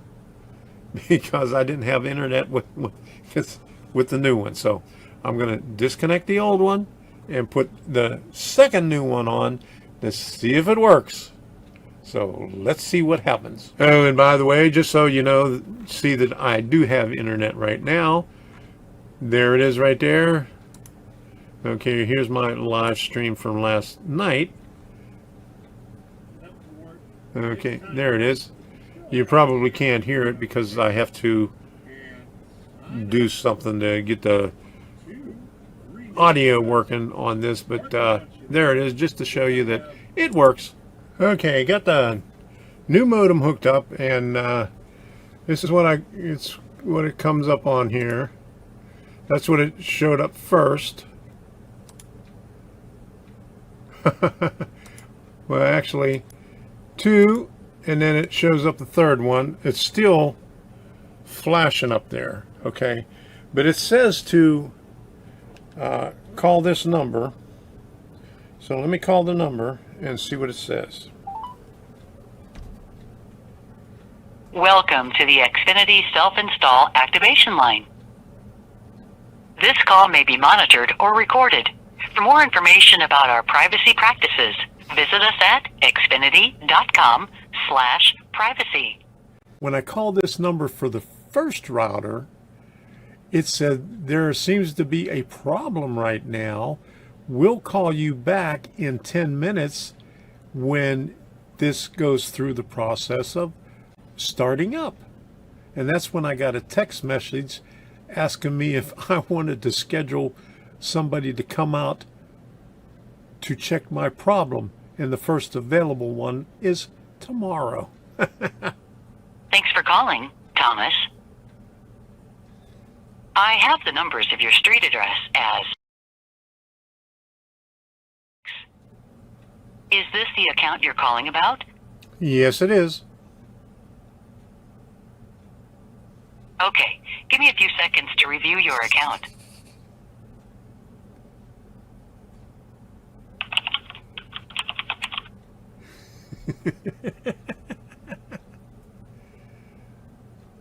I see that you recently tried to schedule a technician appointment via text. Are you still having issues scheduling that appointment?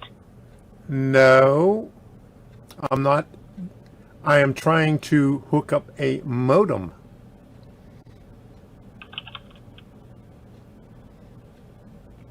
Are you calling about setting up Xfinity equipment you recently received? Yes. Okay, let me check to see if you have any equipment to activate on your account. I see you have equipment to activate. Your equipment must be plugged in and powered on before you start the activation. The activation process needs to be completed using the Xfinity app and will guide you through activating your new device and setting up your network name and password. If you need help during this process, you can connect to an agent from the app. Would you like me to send you a text message with that link now? Yes. When they gave me the router, they gave me the sheet of paper to call this for internet activation with this number on there. It says, make sure you call this number to activate it. Okay. And then when I went back, he says, did you call that number? And I says, yes, I did. And I explained to him. But in the box, see, in the box, it tells you what to do. It says use the app. So why are they telling you in the office to call this number? And then when you call this number right there, it says use the app. When it right on the instructions, it says use the app, which I tried to use at the beginning and they are getting rid of the app, and you have to keep on uploading it. Ah! Can I send the text to your mobile on file ending in? Yes. Okay, you should be getting a text with the link shortly. If you need help with anything else, say main menu.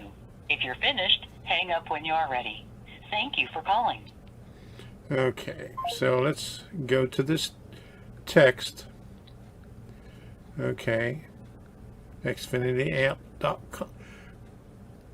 Xfinity.com apps, introducing the Xfinity app. Okay, right there. Now, I've had this on before and tried to connect with this, and it didn't work.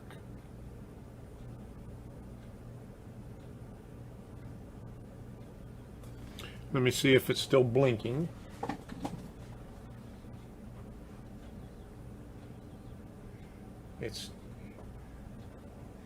It's still blinking. I got the modem up on the shelf way up in the rafters here. Get always on support, manage your account, never get the Xfinity gateway to get even more. Check out all other apps. Okay, so I have the link, so how come it's not letting me access? Get on Google Play. So I'll go back on Google Play. Xfinity Home. Okay. Now this is a different app than what it said it was updating before. Okay, so we'll see what's going on with this thing now. It's 3%. Okay, so we're going to be here for a while.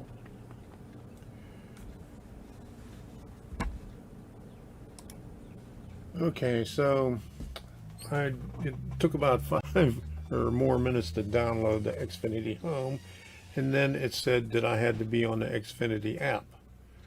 So you're already signed in. Okay, continue. And then I get an error message, or I get a message. See what this thing comes up as. Allow sending the notifications. Okay, I allowed it, so we'll see what happens now. It is blank for right now. After downloading Xfinity Home, it says, give me something to go onto Xfinity. And so I click on that and nothing happens. So I went back to the link that they sent me and did it again and clicked on Google Play again, and then it sent me to Xfinity. Okay, stay protected on the go. So, okay, so what if I don't want to do this? Okay, get new equipment, okay, finally, after going through all that, it says activate now. Okay, so activate now. X5 gateway.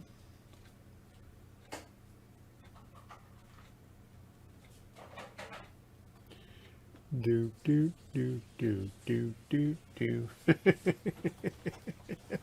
This is getting ridiculous. Let me see what that, if it's still blinking up there. Okay, now it says, let's get you set up. This shouldn't take longer than 20 minutes. Can you believe that? Okay, get started. Use your phone camera to scan the QR code located at the bottom of the gateway. So I got to go back up there and scan the QR code. Okay, hold on. Okay, so after scanning the QR code, I asked a bunch of questions. And keep previous settings. Okay, let's finish setup. Okay. Setting up your network, estimated time, another 10 minutes. And altogether, let me see the receipt. The first receipt.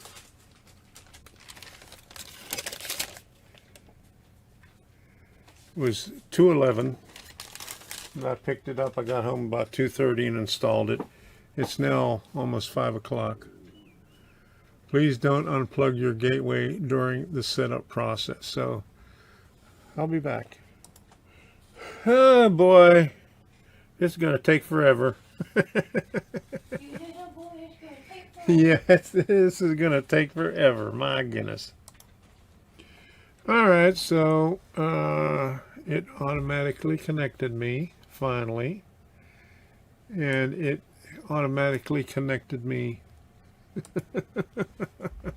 Let me put this up to MSN. Well, I'm on Chrome, so, and it says auto connect on here, so I'm already connected. So here's your Wi-Fi info. Okay, it says finally you're up and connected. Welcome to Xfinity app. Now you see I got the Xfinity app up and running right now. Now the next time I open it up, we'll see if it actually asks me to update it again.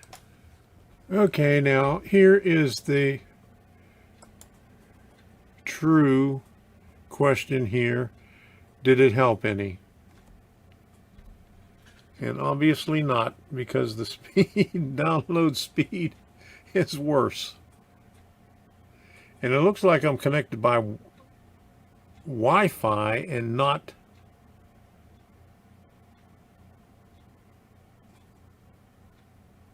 what is this?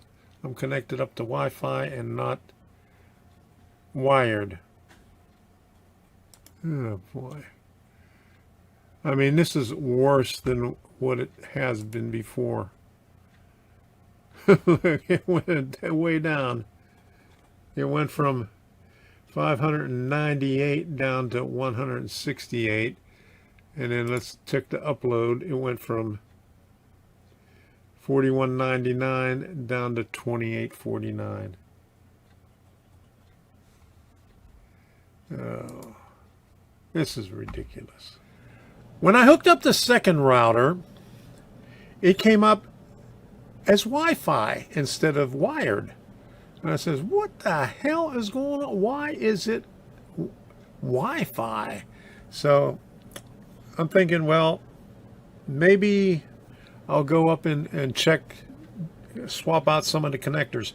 Because on the old router that I had, they had 4 LAN ports on it. 3 of them were gigabyte and 1 of them was just 10 megabytes. And I had that connected up to my other router, which I use for my railroad here, my DCCEX. So, and both of them are on a blue Ethernet cable. So I figured, well, maybe I got them back switched, reversed. So I went up there and I switched them around, checked it. It's still coming up Wi-Fi. So I went on the back of the computer, disconnected from there, plugged it back in, and it finally showed up wired. But the speed still didn't show up very well. I mean, not as well as my other computer. I got a computer in the studio, which is about a year newer than this one, which was a hell of a lot faster.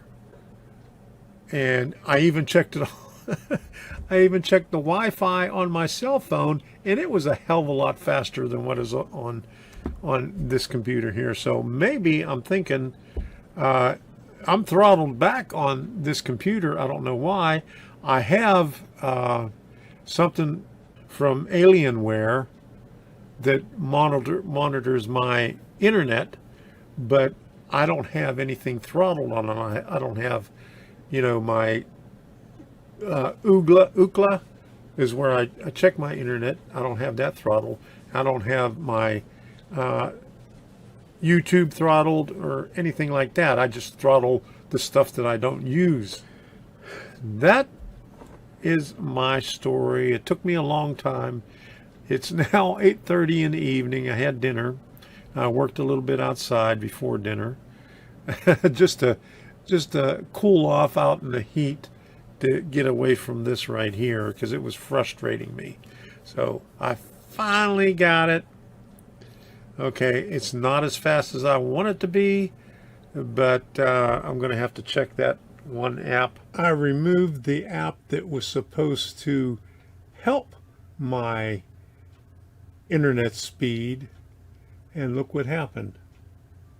It increased it from 397.94 megabytes per second all the way up to 831.43 megabytes per second.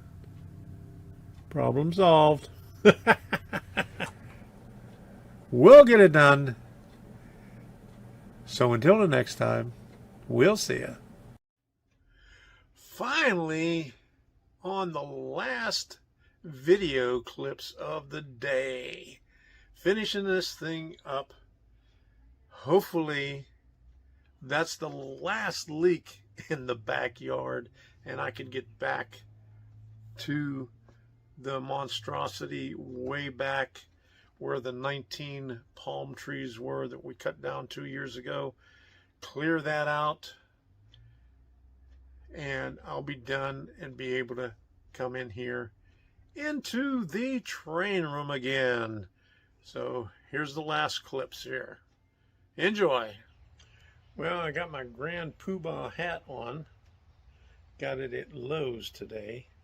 But actually, this is the thing that I got to cover up the valve with. And that valve right there, that's the culprit. I just hose down the porch a bit and soak down the area here.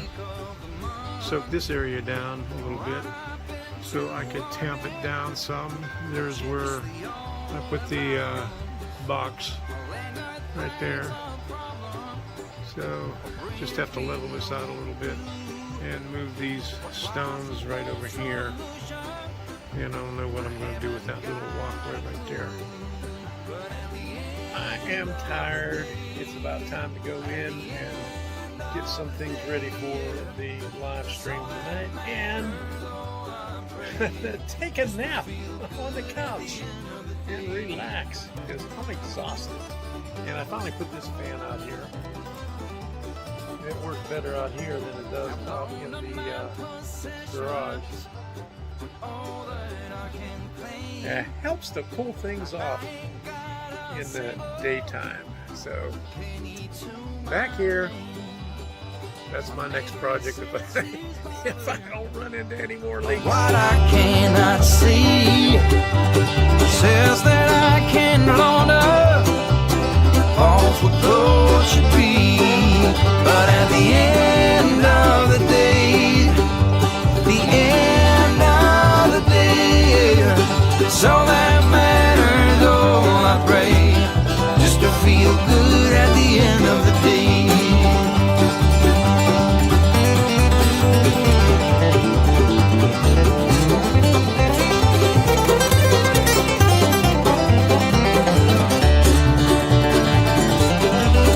At the end of the day, at the end of the day, yeah, it's all that matters. Oh, I pray just to feel good at the end of the day. At the end of the day, you gotta feel good at the end of the day. It's all that matters. Oh, I pray just to feel good at the end of the day.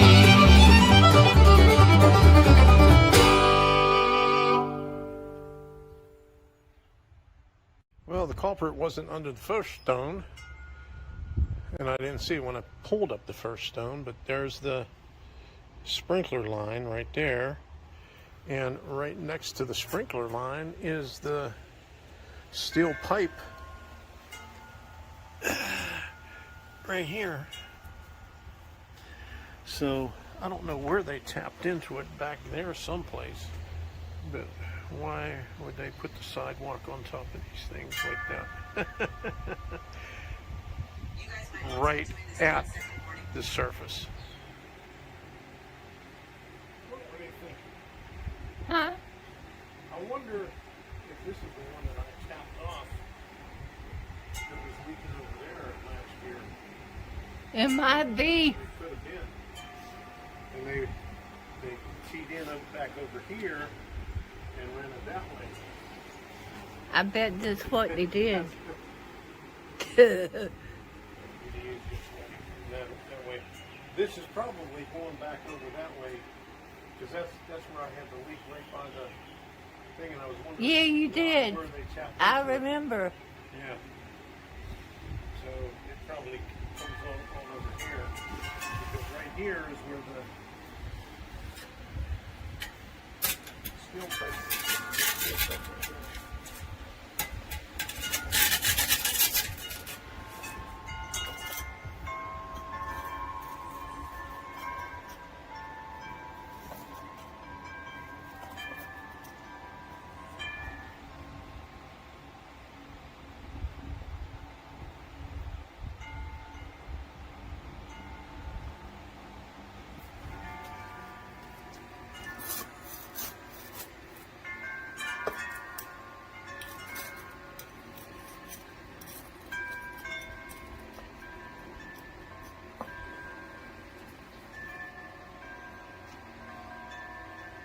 Well, here it is Monday morning, and Debbie's inside making breakfast, and I'm out here. Person that lived here, not the last lady, but the one before that, was obsessed with rocks. I sifted out all those rocks just from this area right here, and I found an old sidewalk. So this must have been years ago before they put the porch in here. A sidewalk coming out from the back door. And so I'm going to fill in this hole right here. I was going to dig up to see how far the sidewalk went, but I don't care. I'm just going to cover it back over. Here it is, Sunday, May the 7th, and I thought I was finished with all this stuff out here. You know, finished up this little short patio right here. But had the sprinklers on this morning, and wasn't really paying attention to it because me and Debbie were sitting outside, and then she came in to start breakfast, and then I finally came in, and I was getting ready to shut the sprinklers off, so I just came out and checked on it, and found water gushing out from the side. Over there where I got the little hose, I marked it where it was gushing up. But all those pavers right there was in that area. So I had to move all those pavers out of the way, stack them up over there, and found where it was gushing. Well, I just dug away a little bit here. You see, I didn't have to go too far, and I had a little project this past week off the back porch, and it looked a little bit like this at the beginning, and then like this at the end. So let me show you what we had to do to get there. I got the washer drain all covered up, and what I got to do now is get all the stones out of the way. I got to move all these pavers out of here, and I'm going to put bricks along the back over here and extend the pavers out so when it rains, it runs off the pavers and into the grass. And you can see right here, I don't have any gutters right here, and so I have to extend all the pavers out far enough to get it away from this area here. Well, little by little, I'm getting this cleared out. I got enough to do 3 rows of pavers. I might go with 4 rows, go at another 16 inches. We got enough right here, we're about 4 short. I'm going to take all these pavers out here. So we got 4, 8, we got 16 there. 1, 2, 3, 4, 5, 6, 7, 8, 9, 10, 26. So for 3 rows going from the trash can over to here, we'll take 30 pavers. So I need 4 for that. But if I want to do another row out, that would be another 10 pavers. So total about 65 bucks more. The biggest part is just clearing this out, leveling it off. And I used to have one of those things where you a 10-inch square deal where you could tamp the thing down to compress everything. And I just we went to Home Depot and Lowe's and priced them things out. 8-inch one is $39, 10-inch one is $48. I used to have one when we lived in Maryland. We got rid of it when we moved because I thought I'd never use it again. Boy, was I wrong. So after this, that back there is what I have to work on. Well, we cleared out 5.5 to 6 foot out from the porch, and we got most of the rocks. Debbie's getting the last batch of the rocks right there. Got some rocks here, and I'll show you the other rocks that we pulled out of here. I've been piling the rocks up over here in this corner right here, so that last wheelbarrow full will fit nicely right there. That'll take it 2 bricks and 3 pavers out, and then after that we'll decide whether we want to go out further with it. I wanted to put a pond right out here, but there's a little bit of a divot here, and there's a tree trunk somewhere in here buried. And here's the divot. Here's the tree trunk right here. But this is where I wanted to put the pond, right in this area right here. See, straight out from the thing, but I'm going to have to dig out that tree trunk right there to do it. We got to pull up these pavers yet. 1, 2, 3, 4, 8. We got 16 pavers right there. So, yeah, we got plenty of bricks. We're going to put 2 rows of bricks. Almost 8 o'clock, and it's been threatening rain, but no rain yet. Just overcast. We're supposed to get severe thunder showers tonight. Well, it rained overnight, and had some rain this morning. Really cloudy, high winds. We lost power, and it finally cleared up. So you can see what we have here now. Still a little bit windy. It's supposed to get really windy this afternoon, but here's what we got cleared out. Debbie helped me get rid of the rocks, and so we got enough room, and I decided I'm going to go 3 deep with the bricks over here, just so I can get past that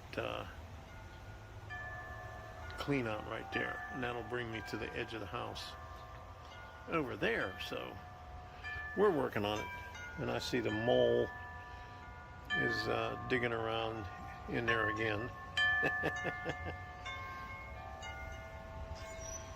So we got some animal tracks in here. Is that the rabbit? This might be the rabbit. I seen a couple of frogs here last night. Well, I broke down and bought me a tamper. One of these things right here. Because I got to compress all this sand that I dumped here. I got about 8, I don't know, wheelbarrowfuls, I don't know. But I had a big old pile right back there that I took from the front yard, stacked it back there, and then brought it up here to level this thing off here. I got all my pavers right here ready to go. I took the 16 pavers out of this thing right last night.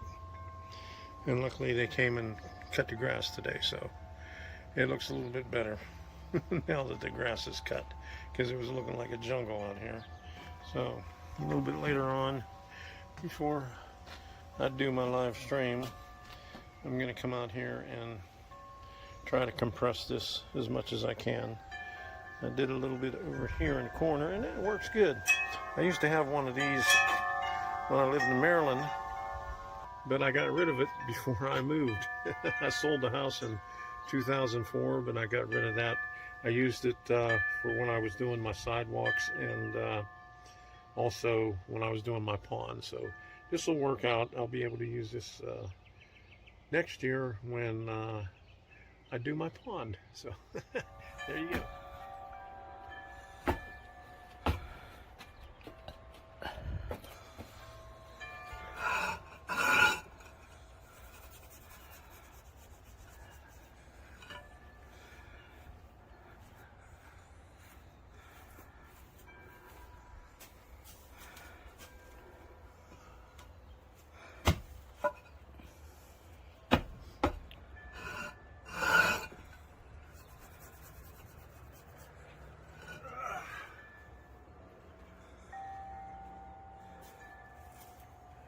Gonna have to get one more garbage bag.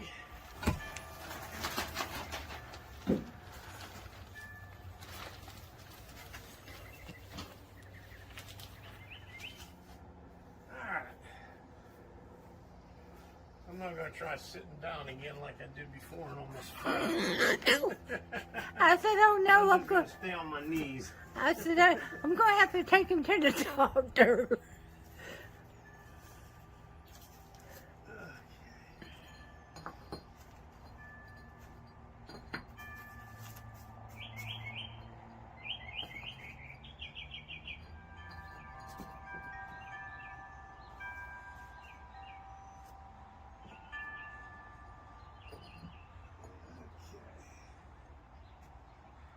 I'll worry about the rest of that later. We don't have enough to go all the way down, so.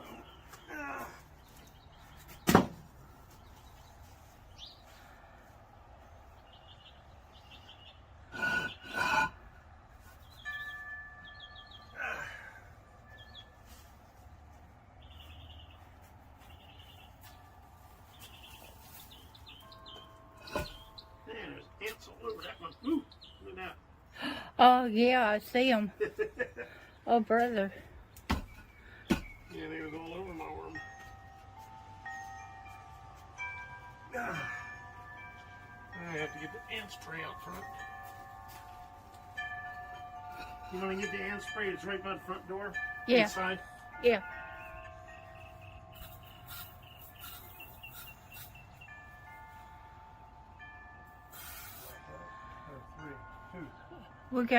You got 3. 3? Yeah. Okay. I got one more row here, so I need a red one here and a red one here, Yeah. and I got one left. So I got 2 spaces. Maybe I'll put a red one in. I'll put 2 red ones in Yeah, there you go. there, and then I'll put. Are you going to do it all the way out to... Yeah, I want to do it out to the end of the thing. Is that the brick right there? Huh? Is the end of it? Well, I want to do one more brick. I'm going to have to fill this in over here.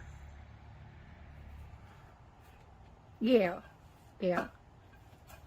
So I need 1, 2, 3, Oh, 4. no. Huh? You going to do it like this one on that end? Yeah, this is a red one here. No, There's no, gonna be no, a white no, one no. here and a red one here. And this is far as I go. Well, there's 2 of the pavers in P Pebble. I already put the 2 of the pavers in, and some of the brick along the edge. I gotta get some more sand over here, put the other 2 pavers in, put some more brick over here, and then I'll be able to finish this thing up. Well, I just finished up the pavers right here.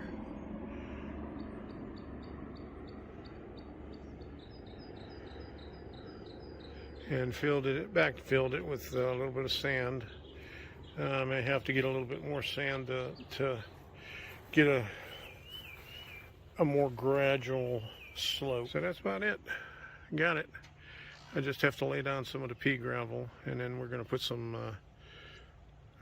pots over in there with flowers or some kind of plants. This is the last backyard project, almost. I got to clean out the way in the back, but that's the major project, before I come back into the train room. And yesterday I was already making plans of things that I'm going to do. I'm going to change this one wall over here, point it in the other direction so I could have access to the electrical panel, and put my drop down on this side so I could have the drop down on both sides. So until the next time, we'll see ya. We took advantage of the cool weather in the beginning of March and tore up the front yard and replanted everything, put in a lot of new plants, but unfortunately I didn't take any pictures or videos, so we're going to end up with some video at the end of March showing you the results. So here we go. Early in mulch we had 2 of our palm trees cut down close to the street. You can see them here. Debbie wanted to get a refund for this plant, but they said they needed it in the original pot. So we took it back to Lowe's and they gave us the pot back. Go figure. We took a drive out to Lake Wells, between Lake Wells and Bartow, to get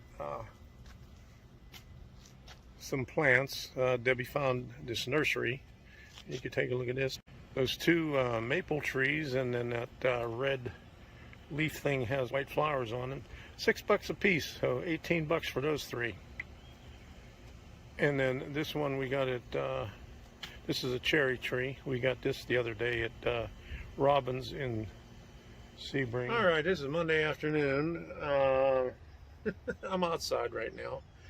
This is where I spent most of my time for the last, about 3 weeks, for a couple hours in the morning, a couple hours in the afternoon, working in the yard. Didn't get a lot done. This is part of it here. This is right in front of the house. I had to replant everything there except for this right here. This is a what the hell is that called? I can't remember what it's called now. But we cut some of it back last year and cut a little bit off of it this year too. But that was there, and that thing back there was still there, and that was there, and I trimmed back the crepe myrtle right here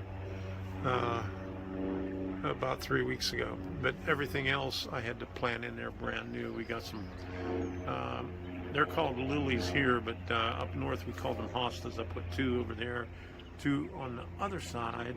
I put a Texas bluebell and I don't know, that thing right there.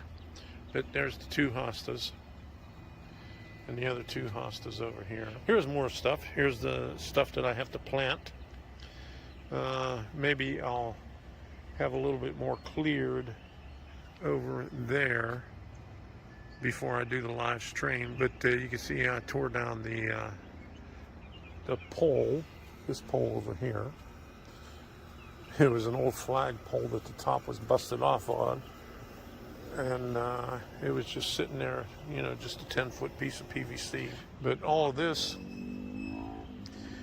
I had to redo, and this morning, or yesterday morning, I had to redo that thing right there because I had to put a hose clamp on it because it kept on blowing off. So I'll have to bury that down a little bit further. All these grasses I put in new. That fire grass was in there. That's an orange or a yellow flower. That was in there. These I put in last year along with this little sidewalk. The gardenia was here. The hibiscus right here was here. And a couple of those La Ropa grasses right here and over here were there. These little things right here, these polka dot things I put in, and redid this whole place over here. This was all overgrown with grass. You couldn't even see the bricks, and Debbie redid all the bricks all the way around, all of them, all the way on both sides of the sidewalk. Picked up every one of them, got all the grass out from underneath them, repositioned them all the way around, all the way over to here, and we bought some more. But then I had to dig everything out of here and then level it out, because last year they took out 2 trees. We bought this thing right here. Last year we bought Fred. We bought this gardenia. Last year we bought Wendy. We bought that last year. This stuff is all new right here. That's gardenia was there. We bought this one at Robin's Nursery. This is a hibiscus, multicolored. You can see 3 different colored flowers on there. And I'm not sure what that is. And we bought this other bird bath and a couple of more grasses. These bricks were 25 cents a piece. We went through about 20 bags of mulch. And this is the island here. I had to redo that sprinkler there. That little bird bath has been here. So this is where the trees were, right here. The evergreen was right here, and the palm was right there, and there is where the flagpole was, and I had to extend that right there. So this is oh man, while I'm doing this I can't think of the name of the plants, but this hasn't bloomed yet, and this is the ugly stuff that we're getting rid of. Here's one of them. I mean, they grow wild, and half of that was, I mean, this is just from one pot. You can see that. We're getting rid of that. And there's the trees that I cut down, and we're gonna throw it in the trash can. This jasmine, I cut it all the way down to the roots last year, but I got sick. I was gonna dig it out, so maybe next week I'll cut it all the way down and dig out the roots and put something else there. We took off a chunk off of the ponytail palm 2 years ago, and that's it right there. We're going to plant that. That's an iris right there. That's a grass right there. There's another grass right there. Okay, let me sit down. There's all my tools back here. I got them stored right there for right now because I don't have a shed, so we're going to have to get a shed. Well, in time, it's still cool. This week, the past 5 days, it's been like up in the 90 degrees. We had a little bit of rain last night, and finally I got all the sprinklers working. I got them back working in the back also. Got the 2 roots out. There's one of them right there. It went straight down about a foot with the little things off to the side. That was the Christmas tree right there, and that was the pine tree. That wasn't too hard to get out. And here, this ain't too bad. I just have to try to get it out of this hole now because it's heavy. But there was the flagpole, and they put it right up against the sprinkler line, like those fools do everything else they do in this yard. But that's where the stumps were, over here. We're gonna put the cherry tree right there, and one of the maple trees is going right here, so that's why I had to get that thing out of there. So, and the wind's blowing, it keeps on knocking the cherry tree out. Yeah, maple. Oh, the maple tree, yeah. And the cherry tree. Yeah, so I'm going to have to prop it up against the cherry tree over there.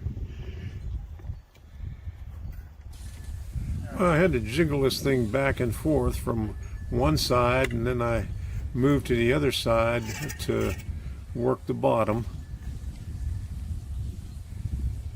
After I got it loose, Debbie finally helped me out. I pushed from that end, and Debbie jiggled the other end with the 2x4, and we finally got it out. I backfilled it to where the sprinkler line is because I got to deal with the sprinkler line some other time. I got to figure out, there's got to be a sprinkler head out there someplace. But there's the 2 trunks, and here's the thing. Dug all of them out today.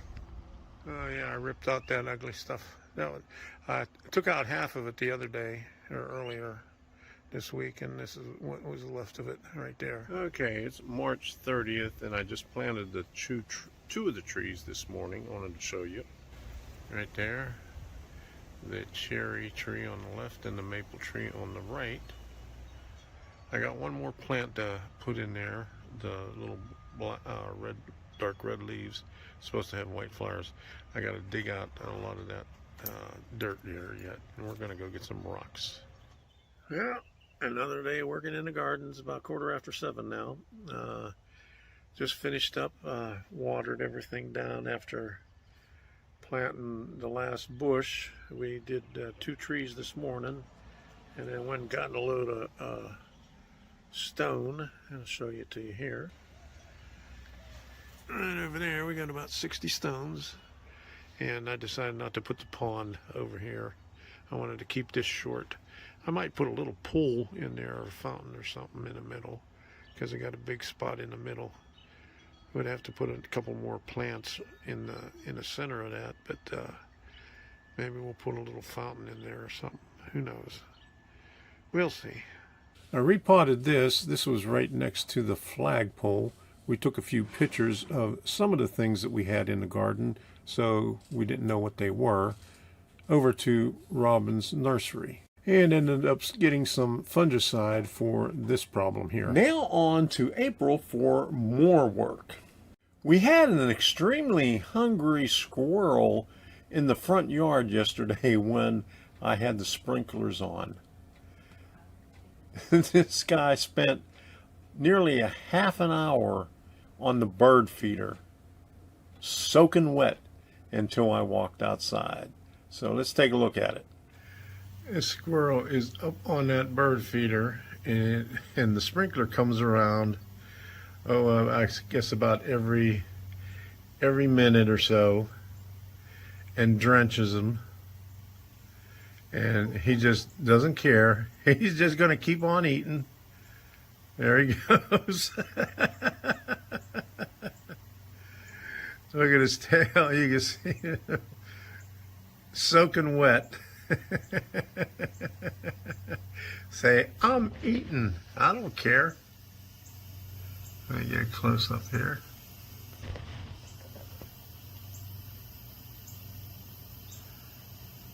How long has he been up here? For about 10 minutes already, huh? Since I've been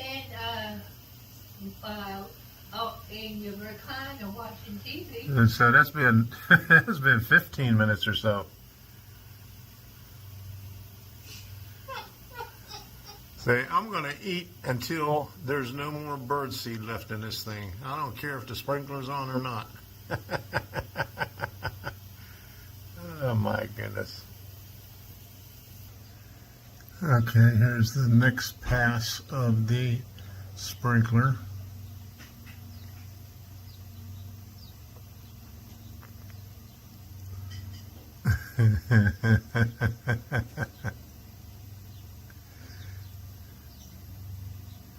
Say, oh, that feels good. And the birds are trying to get over there, and they can't get there because the squirrel's hogging it. And the dove's on the ground.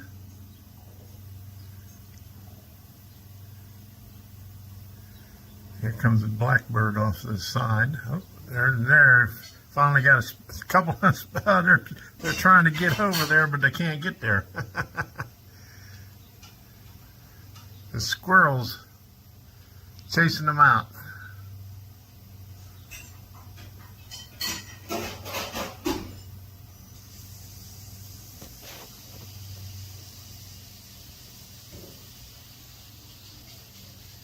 Here we are 8 minutes later, and the squirrel is still up there eating, getting soaked as the sprinkler comes around.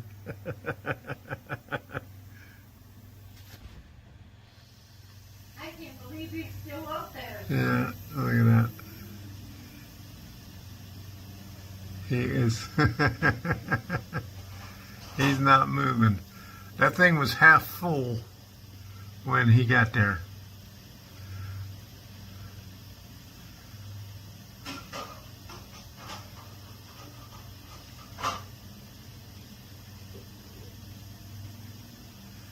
I think you're gonna be laying on the ground later on.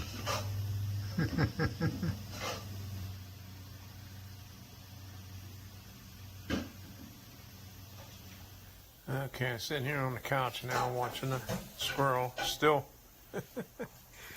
going at it. He's still at it, baby. He's got to have to be at it for about 20 minutes now. I just filled that thing up last night. I cannot believe that. And he's got it almost all the way empty again. And there was another squirrel that came around, foraging around on the ground, and he left.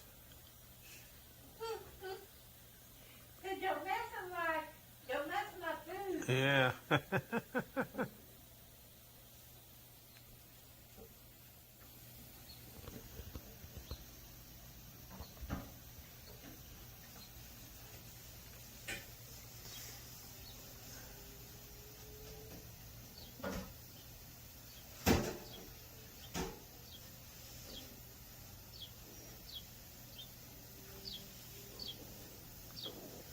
Birds are screaming at him, "Get out of the way so we could eat."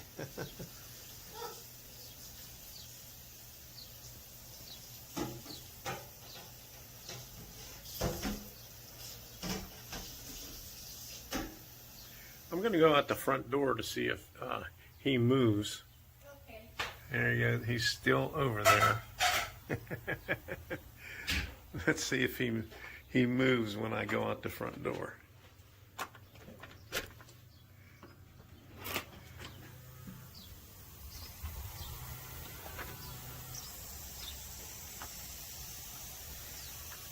He's still there. Oh, there he goes. Finally going. All right. He finally moved, baby.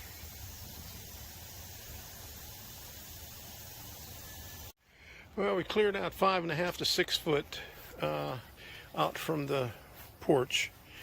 And we got most of the rocks. Debbie's getting the last batch of the rocks right there. Got some rocks here, and I'll show you the other rocks that we pulled out of here. I've been piling the rocks up over here in this corner right here, so that last wheelbarrow full will fit nicely right there. That'll take it two bricks and 3 pavers out, and then after that we'll decide whether we want to go out further with it. I wanted to put a pond right out here, but there's a little bit of a divot here, and there's a tree trunk somewhere in here buried. And here's the divot. Here's the tree trunk right here.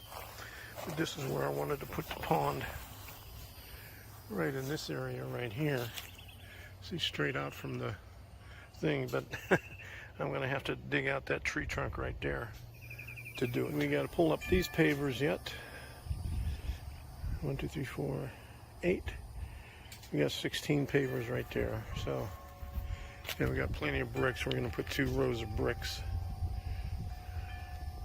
like right up here, just to get it past these support beams right there. Almost 8 o'clock, and it's been threatening rain, but no rain yet, just overcast. But we're supposed to get severe thunder showers tonight. Well, it rained overnight, and had some rain this morning, really cloudy, high winds, we lost power, and it finally cleared up. So you can see what we have here now. Still a little bit windy. It's supposed to get really windy this afternoon, but here's what we got cleared out.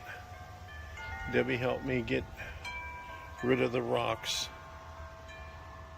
and so we got enough room, and I decided I'm going to go 3 deep with the bricks over here, just so I can get past that clean out right there, and that'll bring me to the edge of the house. over there, so we're working on it.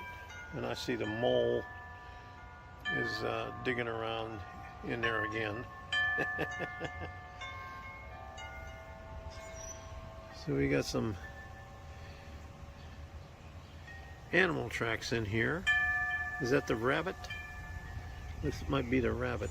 I seen a couple of frogs here last night. Well, I broke down and bought me a tamper. One of these things right here. Because I got to compress all this sand that I dumped here. I got about 8, I don't know, wheelbarrowfuls, I don't know. But I had a big old pile right back here that I took from the front yard, stacked it back there, and then brought it up here to level this thing off here. I got all my pavers right here ready to go.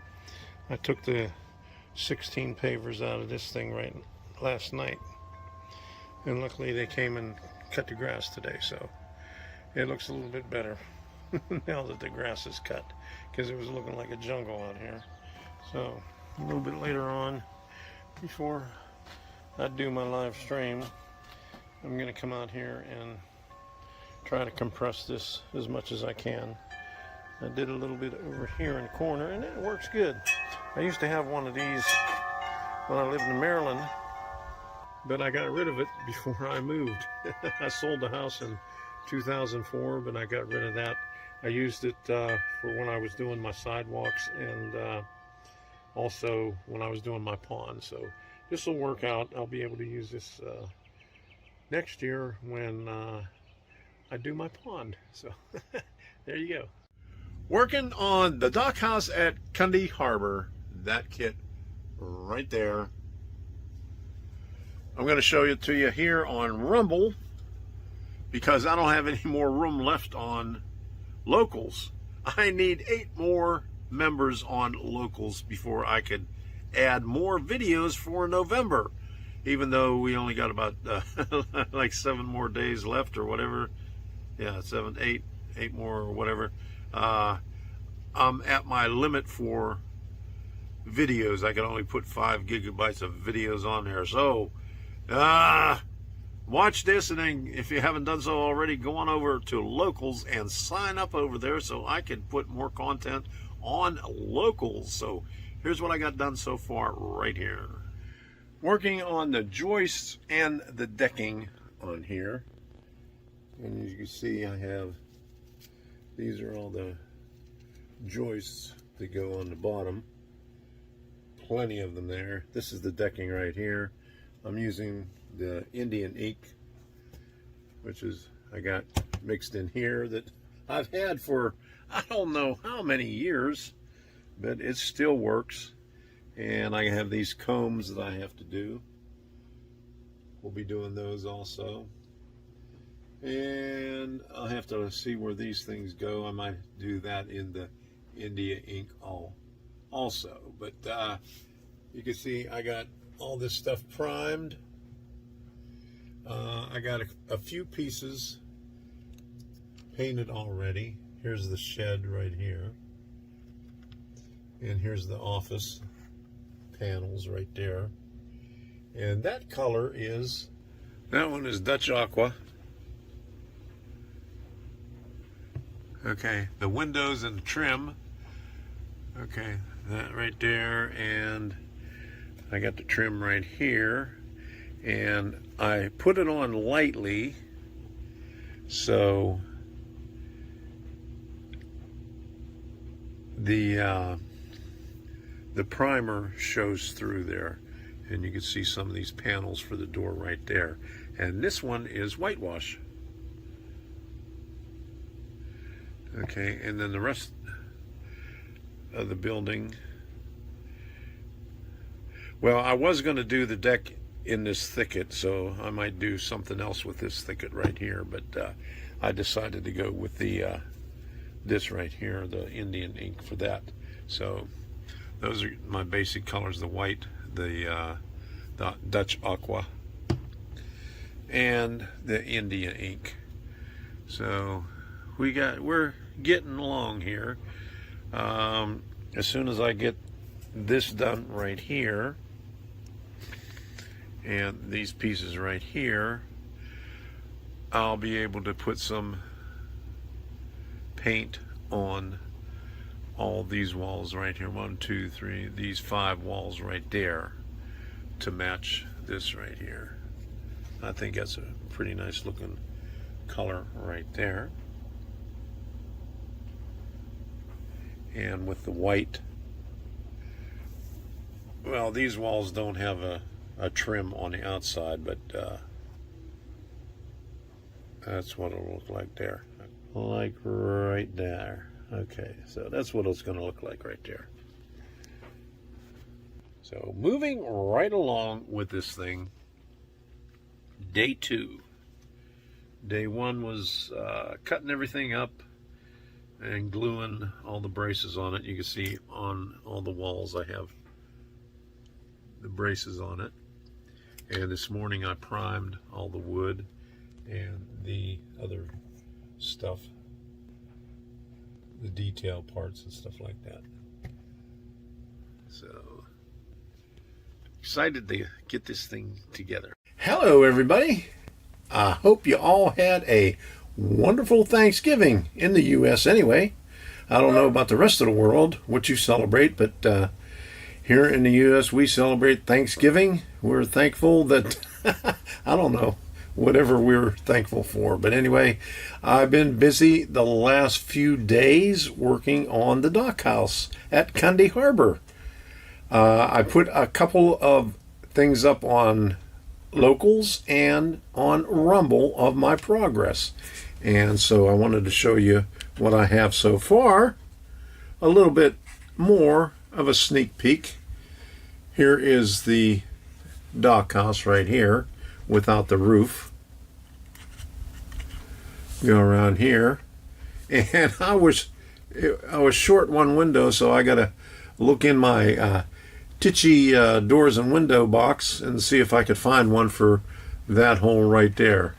They only gave me one small square one. So, Artie, you're slipping. But anyway, that's what we got so far right there. Okay, this is a 2-level dock. And here's the upper level right here. And what I did was I doubled up on the 3x12s just to make them a little bit more stiffer. And here is the main lower dock right here. I'll have to trim these back to fit in the area right there, but all these 2x8s planks go up on there. Not like that, but you get the idea. But anyway, let me see this. Let me give you an idea how this is going to look. This snaps in here like this. It's going to take a while to put this together because you got to put the 2 docks and the risers together first, and the planking.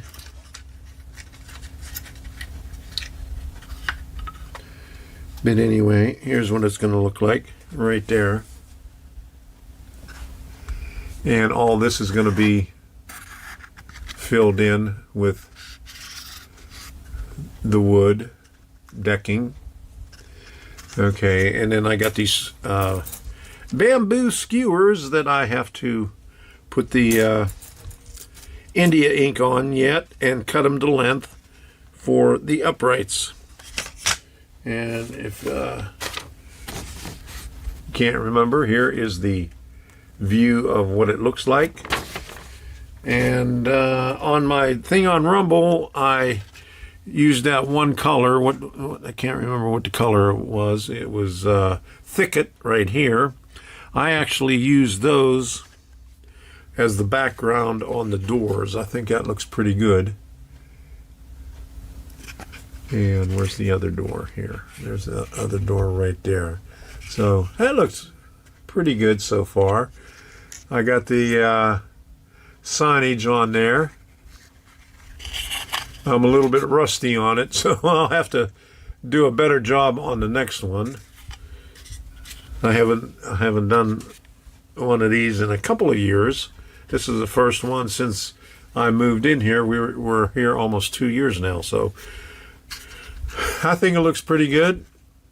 Sometime next week, I'll have the thing finished.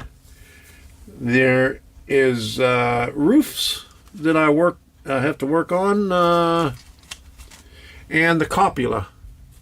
Here's the base of the cupola right there, and this is going to be fun putting together. These little deals right here, and these right here. That's going to be up on the top, and there is also a cooler on top of the office right there. That's that. And what else is in here? And the shingles. Now, if you saw some of my other videos, you know how I do the shingles. I did, I think I did the Gravely building. I showed you how I did that. That was about 4 years ago. So we got a lot of panels of the shingles and then the plain stuff. And we also got corrugated, that more than plenty. And we got some pallets that I haven't painted yet or primered yet. I'll be doing that before I get finished. And we got a couple of these.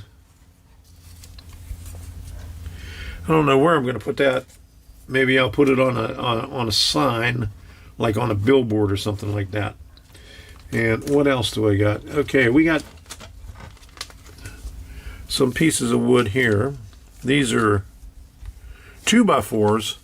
So I haven't figured out where they are. I have to read the directions to see where they put them. But here's a little bin. Okay, I got to paint that yet. And here's the tank. I guess that's a fuel tank. But I missed the bottom of it, so I got to redo the primer on that. And is the base for it. I'm not sure what color I'll make that, but I did that with the thicket, but I might change that again. And here are the combs. These are the rafters that hang out underneath the roof. So that's what we got. Look forward to finishing this thing. I like doing the shingles. That's a little time consuming. And if you don't remember how I did it, I had them stuck to my forehead on the Gravely building. And but they're fun to do. And I'll be doing it on here. So that's what we got. And I'll be putting some detailed stuff up on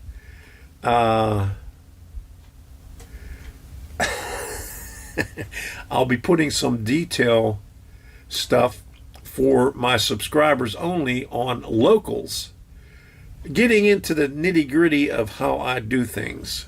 So if you want to subscribe on Locals, it's $5 a month. It's a substitute for Patreon. In December, I'm going to shut down Patreon. I got it. I think about 10 more members on there. I'm going to send them another email and say, this is it. I'm shutting it down. Half of them already went over to Locals. I got a few more people. I think 9 altogether. I'll put it up here. Who is supporting me on Locals so far, and hope you'll join me on Locals. I need 8 more people to become members so I could put more content up there. Right now I'm limited to 5 gigabytes per month, which comes out to about a half an hour of video. So I put two videos out there and a real short one, and that used up 4.44. So I don't have that much left. I got half a gig left. I might be able to put a short one on there before the end of the month. But here I am rambling. But check me out on Rumble and check me out on Locals. There's additional content up there. So I hope everybody had a wonderful Thanksgiving. Have a great weekend. And until the next time, we'll see you.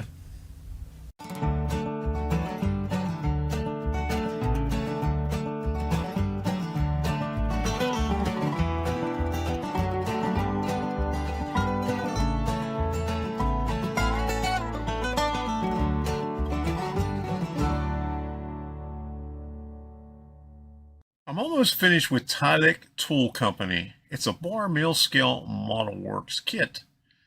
I've been working on it for about a week now. It's challenging because it's one of the first ones that bar mills put out. They put it out a long time ago. And so they had a lot of learning to do, and they've improved on their kits.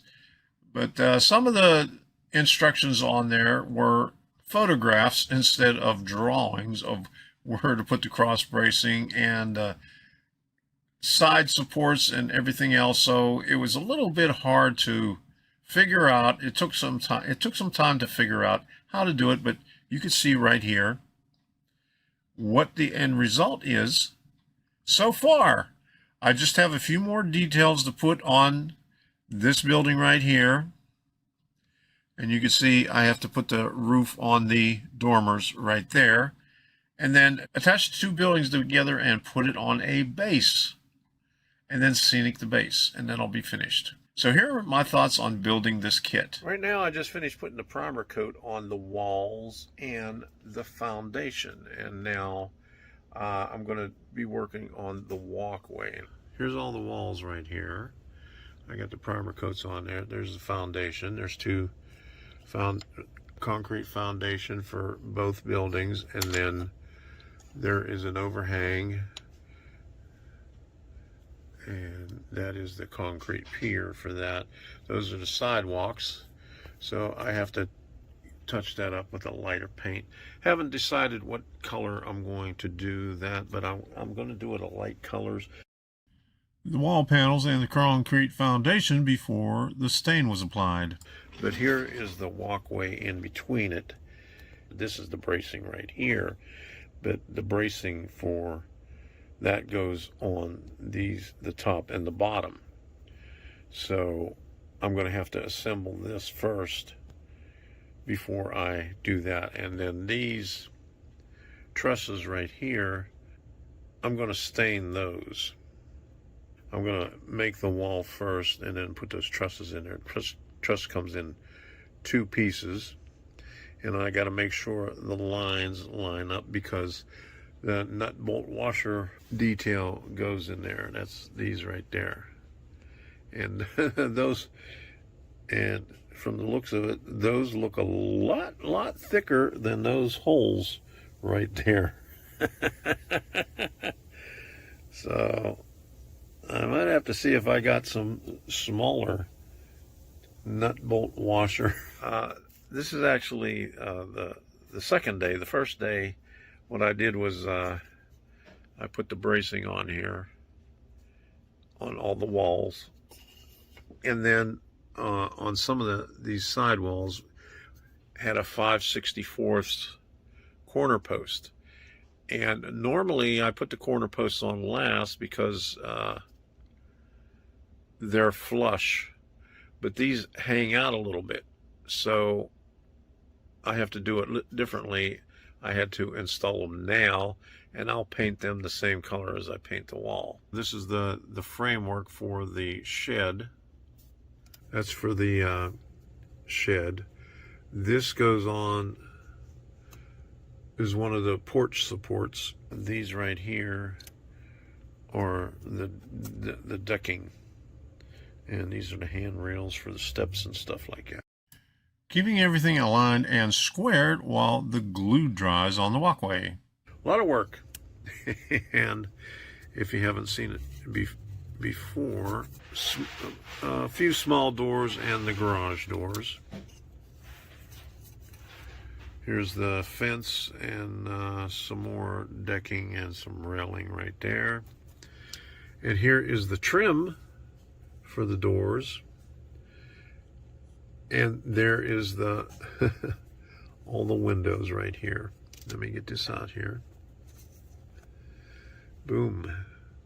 That is all the windows. So it's peel and stick. The windows come in 3 layers. These are double hung windows right there, so that's 3 layers. These windows right here go on the walkway. So that's just 2 layers right there. So the doors are usually 3 layers. You got the base and then the trim around it, and then you got a short piece up on top. And that's the stair risers. And I guess this goes around one of the garage doors right there. That's the dormers. Yes, this is peel and stick, so that's 2 layers right there, plus the acetate, and then the sides of the dormers are right here. Okay, and then there's the trim around some of the garage doors, and I'll have to see what those skinny ones are right there. That's probably the trim around the, it's the trim around the windows of the garage doors. Here's a view of how all the doors turned out. That's going to be a lot of work. That's the time-consuming part right there. This right here that I've done so far, the only reason it's taken so long is because the instructions are not very descriptive on here, and the photos are real small. So you can see this is the foundation, and this is, okay, this is, I made a copy of it because the actual pages that came in the kit are smaller than a standard sheet of paper. And so it was hard to see the detail because this is faded out, and it's probably been, they took a photograph of, instead of making a drawing of the bracing and the corner pieces, they took a photograph, and a not very good photograph of it, and probably copied this, so I don't know how many times. I had to take my time with that and try to figure out, piecing it together where the bracings were, and where I had to offset the bracings, and where I had to put the corner pieces on there. So taking a little bit longer on this one. In order to line up the trusses for gluing, as you can see here, they come in 2 pieces. I had to use a number 77 number drill bit to align it so the holes would be aligned properly. It's an extremely tight fit in the slot and tabs of this walkway. So what I had to do is take my sanding stick, and this side is still tight. I had to sand down the inside and outside of the tab to get it in there. So the right hand side building is a little bit, the slots are a little bit narrower.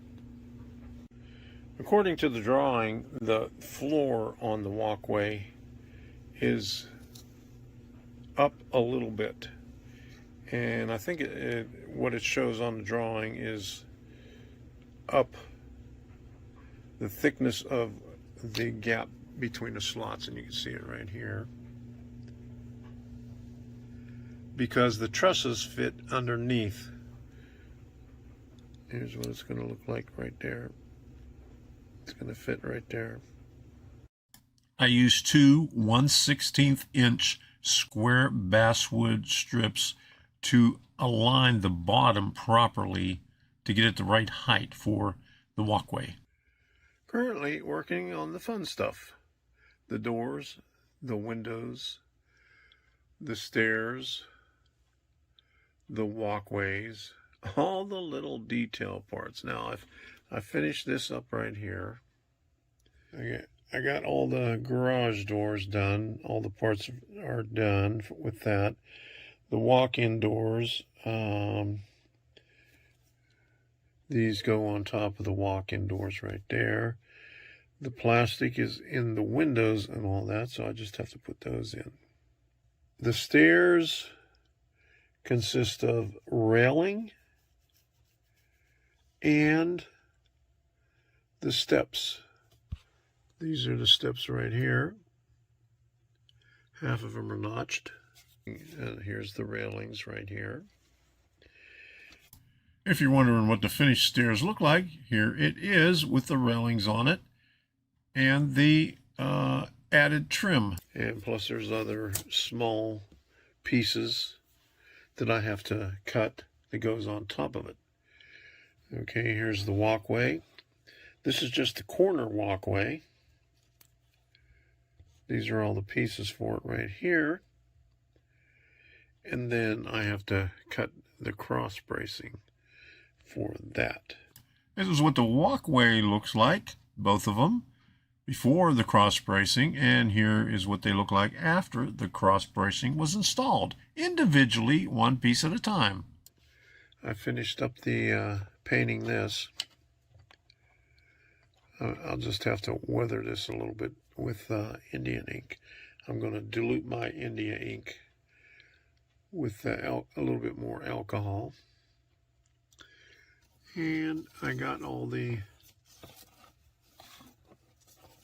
buildings glued together.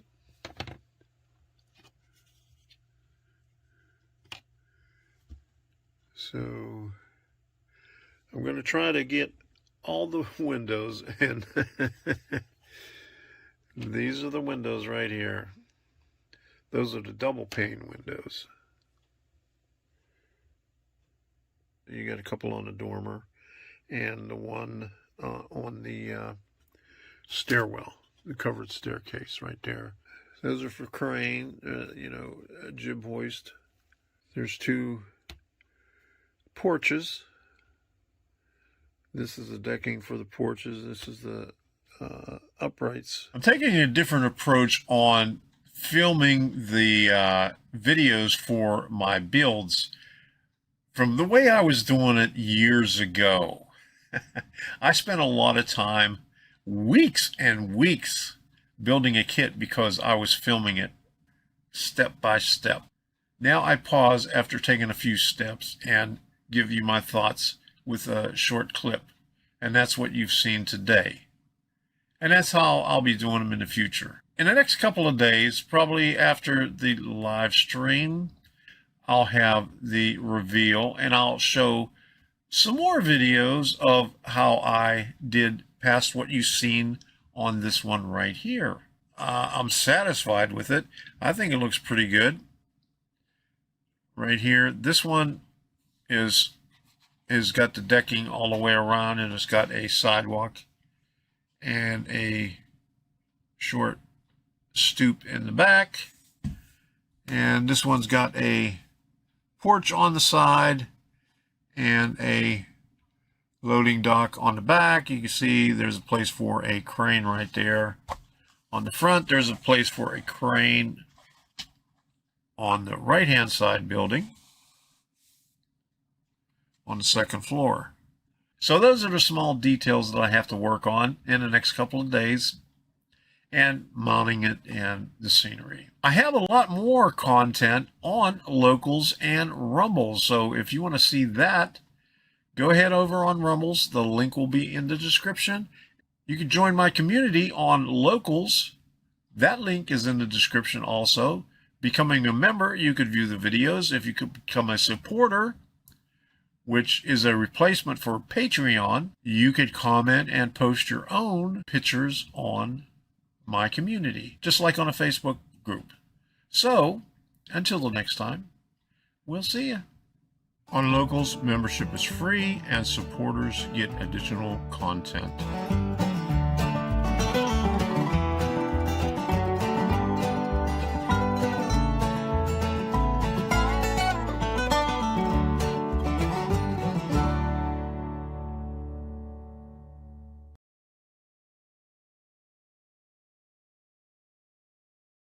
Here's a short update of Tylex Tool Company.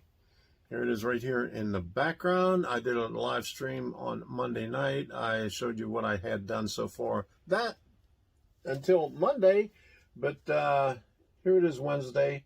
I got a little bit more done. I added some windows and doors. I don't know if I had the doors on there on Monday or not, but here they are. But I did some detail on here, and I stained it. I used Indian ink, and I diluted it a little bit more than what I had before, so it's a little bit lighter than what it was before. So here's the one walkway. Here's the short walkway right here. Here's the shed right there. I built this right here. This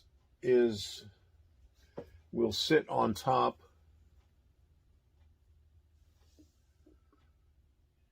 of that, and also use the India ink on this and the foundation.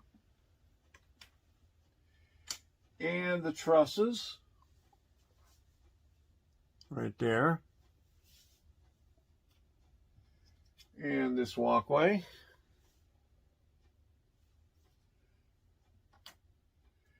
And I did the fence.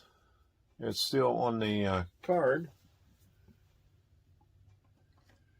And I was playing around with the dormers. I'm going to have to glue these. This is peel and stick, but I'm going to have to. They're not on that good, so I'm going to have to glue those together. But I only have 23 more windows, so hopefully I'll work on this today, putting these windows together. They're double pane, so there's a 1, 2, 3 pieces of the window. There's the outer frame right here, then the upper part, and then this is the upper part, and then this is the lower where you could which is movable, so I could either have them open or closed, and plus the plastic. The plastic is a little oversized. You got to cut it out individually. That's going to take a while. So 23 of these. Hopefully I'll get it done by maybe Friday. I'm going to mount it on a base like I did the last one. So I got to put all this stuff together, mount it on the base, and do some scenery on it. And so there's a lot of trim on the roof, like on the edge of the roof. I guess that's these things right here. Here's the stair treads. I'm not quite sure what these are for. I'll have to look what that's for, but that might be, I don't know, some kind of roof trim there. I'll have to look that up. But that's about all I got left. I got, here is the, I guess this is the rafters for one of the roofs. This is the side braces. This is a side brace for the porch that's on this side right here that uses this right here. And that's about it. Okay, so that's all I got left. Them two panels right there. And then here is all the roof sections. So, made out of cardboard. And I got 2 sheets of this paper here.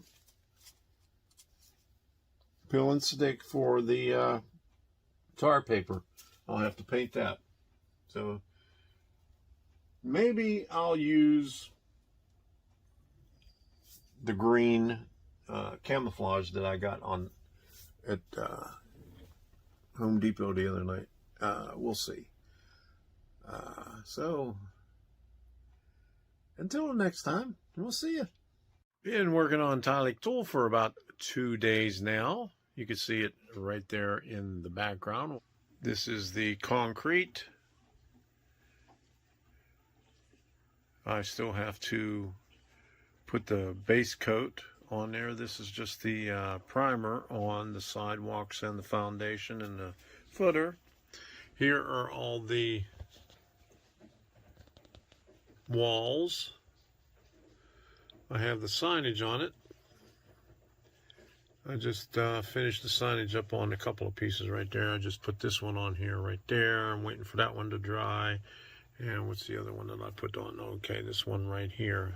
I just put that on there this morning. So the other ones I put on last night. These are really delicate. I had these mounted on a piece of painter's tape and trying to get it off the painter's tape as delicately as I can. You see, I busted them, but we'll remedy that because they get glued to these right here. That's the bottom, and that's the top. And this is the walkway in between the 2 buildings. And couldn't use the dry transfer because the dry transfer is in white ink, and I chose this color right here. It's called In the Buff, and this is a rattle can, and it is satin, and you can see the texture of the wood. It's a rough cut texture, so some parts of it looks like it's aged already, so which is a good thing. It comes out right there. You can see it there.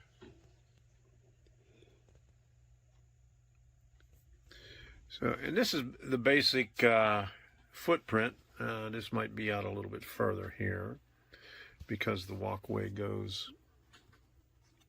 in between there, so this should be about that far out approximately. But these pieces right here, there's an overhang, so that sits on here, and then there's a support that comes up to the top, and this is the base for the support. And this right here, I think this is the front. That'll sit there like that. Yeah. 2 days on this already. And the reason it took me so long is because the pictures on here, they took photographs instead of doing drawings of where the bracing goes. And you'll notice right here, the corner pieces stick out a little bit, and they really did not show exactly how all the pieces fit together or where the bracing was, because they took a photograph and the photograph was really bad. And so it took a while to figure out to get everything in the right place, but I think I got it. The hard part now is doing all the windows, because all the windows are laser cut wood, and the double hung windows are stacked in 3, and the other windows are stacked 2 pieces, and all the doors, garage doors, and walk-in doors are 2, sometimes 3 pieces. So that's a lot. And there's 1, 2, 3, 4, 5, 6, 7, 8, 9, 10, 11, 12, 13, 14, 15, 16, 17, 18, 19, 20. About 22 windows on here. Then I got to put together, and 1, 2, 3, 4 dock doors, and 1, 2, looks like 3 walk-in doors. So I'll be working on that for a while, cutting them out and stacking them up together. Plus I got a fence, a billboard, and a shed, and then the roof. So wish me luck.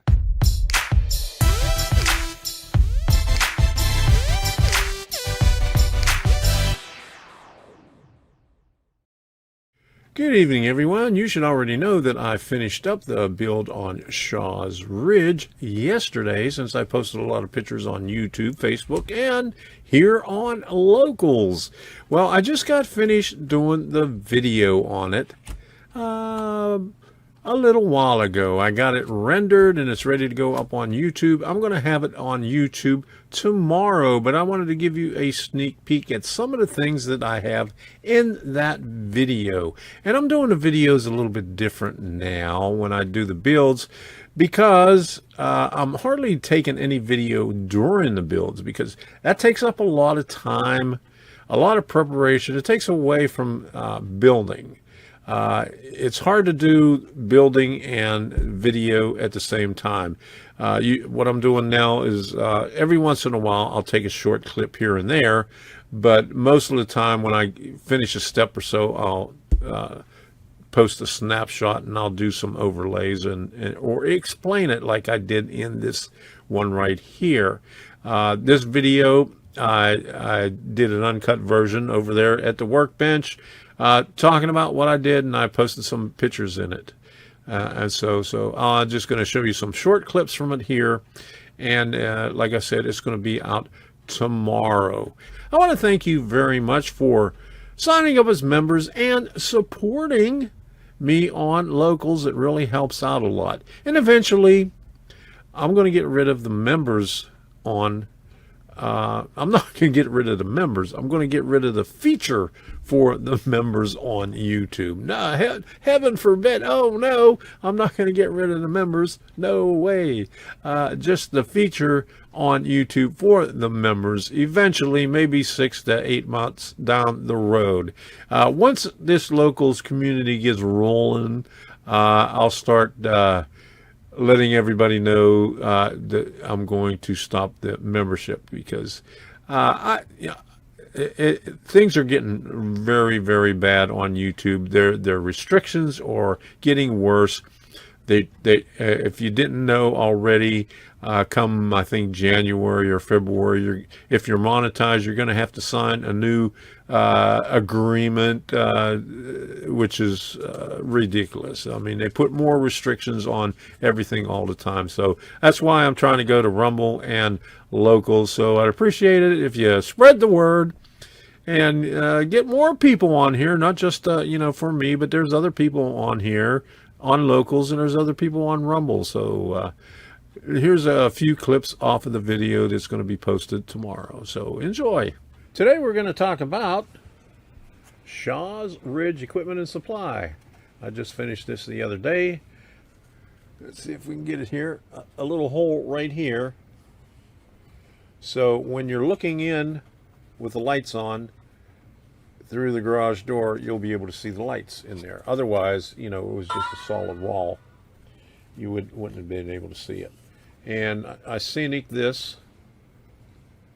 I did this really quick, and I did it a little bit different than I normally would. And let me show you what I did. I just took the diluted glue, and you can see the scenic areas, and I marked off the area where the building was, and I just spread the glue on there with a little pipet, and then spread it out with my finger, and then sprinkled the stuff on there with a spoon and other things, and just layered it up like that. Right. But what I did afterwards was I put a solution of India ink and 91% alcohol. Now, don't ask me what the solution was, because I've had this bottle for a long time, and at one time I had measured it out precisely, and I had a couple of different bottles, but this is the only bottle that I have left. And this is an old vitamin bottle. The titanium white, I did a dry brushing of the roof. You can see, you know, streaks of white there, and on the other pieces of roof was the titanium. The burlap is the doors right here, the door panels, and all the rest of this is the oyster white. The powder pigments, medium rust, to get the rust effect on it. And is there any other colors on here? I guess that's all the colors. But anyway, I used a 40,000 styrene sheet to separate the floors on there. And I put a couple of my own signs in there, right here. And that is, you know, whenever you're putting your primer on there and your base, your coat of paint, that's so it doesn't warp. But I never had a problem with anything warping. You just have to make sure that you don't overdo it with the paint. Put your primer on lightly, and I use the rattle cans.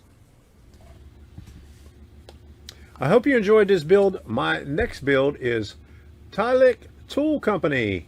This is an older one. It's also a Bar Mills scale model works, and it's got a lot of detailed parts in it, and it's two buildings with a section hooking it up in between. It's going to be a fun kit to build. It'll take a little bit longer because two complete buildings and that, plus there's a shed and a billboard on it. So, and base, there's a concrete base, there's sidewalks, and a wooden base too. So, tomorrow night I am going to attempt to do a live stream here on Locals. It's a little bit different than YouTube and Rumbles, so I'm not sure how it's going to work out. I'm limited to 30 minutes, so bear with me. The notifications will go out. I think they'll go out here, and ahead of time I'll put the notification out on YouTube to let you all know. I'll put it in my community tab. Hopefully you'll get notified of it. So thank you for your support. I really appreciate it, and we'll see you tomorrow if you make it to the live stream. Thank you very much. The paints I used on the dock house were Dutch Aqua. That was the main building color. The trim was whitewash. That was the windows and all the trim along the edges. And the doors was thicket. All of these you can get at Michael's. All right, now the primer. I primed all the sides with that. On the roof, For the tar paper, I use black. And for the shingles, I used the camouflage, the light tan camouflage. That's basically it. And then I used a couple other colors for the wood stuff, golden straw, like the barrels, a mixture of golden straw and barnwood on the boxes and the other wood items. And I'll be adding some more honey brown and rusted pipe. I'm not finished with it yet, but those are the two other colors. And I got to get some silver. Here's one tank that I did. This is for the Shaw's Ridge. That's the next one. It has the same tank. For some reason, I did that one some time ago. But here's the tank here. I still have to paint that one for this one here, the dock house.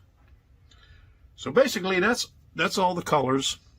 And if you're wondering why there was no copula on there, is because I ended up destroying it. Two sides of it, there's tabbed pieces that go into the slots, and the tabs seem like they were oversized for the slots, so they didn't go in there. So I'll have to work on that, try to repair some of the pieces, because let me see if I could pick up one of these pieces here. Where's my tweezers? Right here. That is what came off. That's one of them right there. Oh, I lost it. Oh no. Now I'll have to find it with the other window pane. Oh my goodness. No copula now. Well, look what I found. I found the window pane that I lost a couple of days ago after I dropped the piece for the copula. Now, a couple of days from now, I'll probably find the little piece from the copula. But here's the other one. This one's a little bit bigger. And I hope I don't drop this one too. I already dropped it twice. But there you go, right there.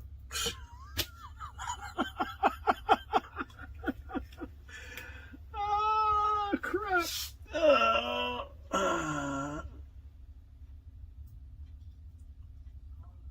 Well, that's not it.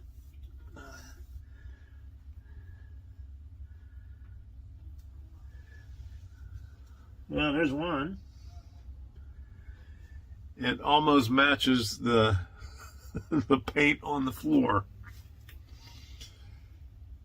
I think it has Battleship Gray on the floor. And it's got a gray primer on it, so wish me luck. This past week, I've been working on the dock house at Cundy Harbor. It's a bar mill scale model works kit that I purchased at a train show about a year ago. And I've been itching to get started with it, and finally decided on Tuesday to get going. I'm going to show you a few clips of what I did with it.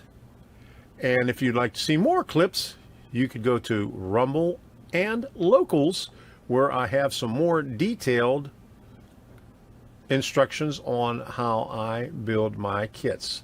So here we go. Just finished painting these. I put 2 coats of the paint on here and let these dry for a couple of hours before I start gluing the things together. There are 5 pieces for the building right here, and let me see, these 1/16 inch pieces get glued right here. I cut 3 pieces here for these 3 sides. Now I'll do the same thing over here on this other end. So what I do is put this up against a block, put the piece that I'm cutting, and then use the straight edge, and see, I got a perfect cut right there. I use Aleene's tacky glue. You can also use wood glue or plain old Elmer's glue. And you can see I have a piece of glass here because it's easy cleanup and it's square, you know, it's flat. You don't have to worry about anything on there. So, and that's probably 3 times as much glue that is what I need right here. But what I'll do is I'll put a little bit along this edge right here. And this thing right here, these are the little deals you can get in a little package, and they got this little furry thing on the end for applying adhesive and stuff. Once you use it for plastic or super glue, it gets hard, so I cut the edge off, and then I use it for doing the wood. And you just smear it a little bit along the edge.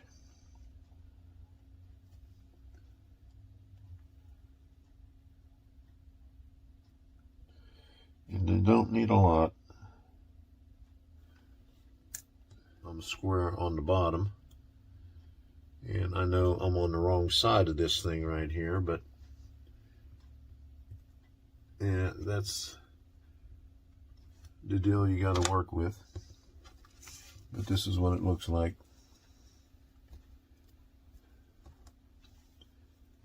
Right there. Just make sure that that is flush on the bottom there. And I'll just go like this so you can see what I'm doing here.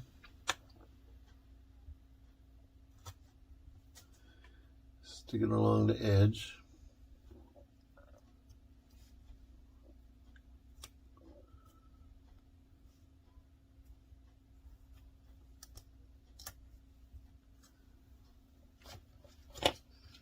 I always keep a paper towel handy and make sure there's no glue on the outside. If there is, you can always scrape it off. I have my sign cut to the desired shape, and I'm just dry fitting it right here. That's where it's going to go. So we're just going to take this, put this off to the side right here. Take some glue, and I already shaved the back of it to thin it out a little bit.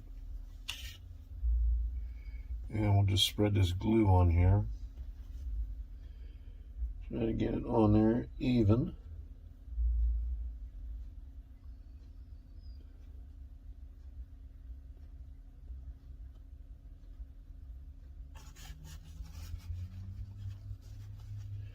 And then get the excess off.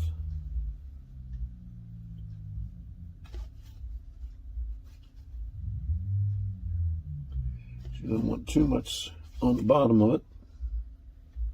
Just enough for it to stick.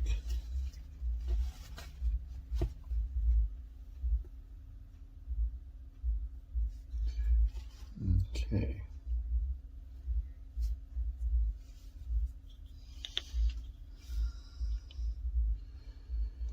And I had it one board under.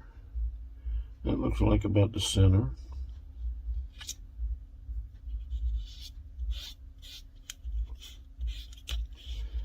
flatten it out.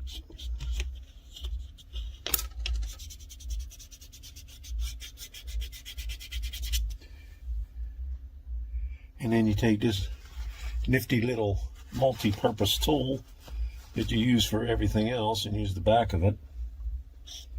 And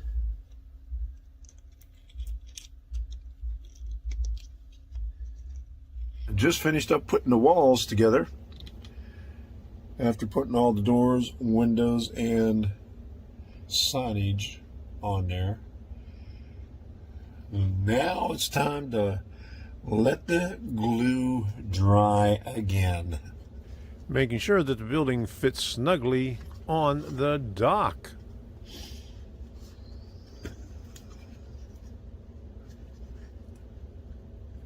While I was applying the shingles, the cell phone that I'm using to record just came on automatically. I was unaware of it until about 5 minutes. I cut this thing short, but are coming up on the end right here where I finally figured out that the camera was on this whole time. Note to self, turn off automatic start. Oh boy, I didn't know it was recording. A sprue cutter. It's good for cutting off the ends of the shingles. Just take it along the edge of the roof line.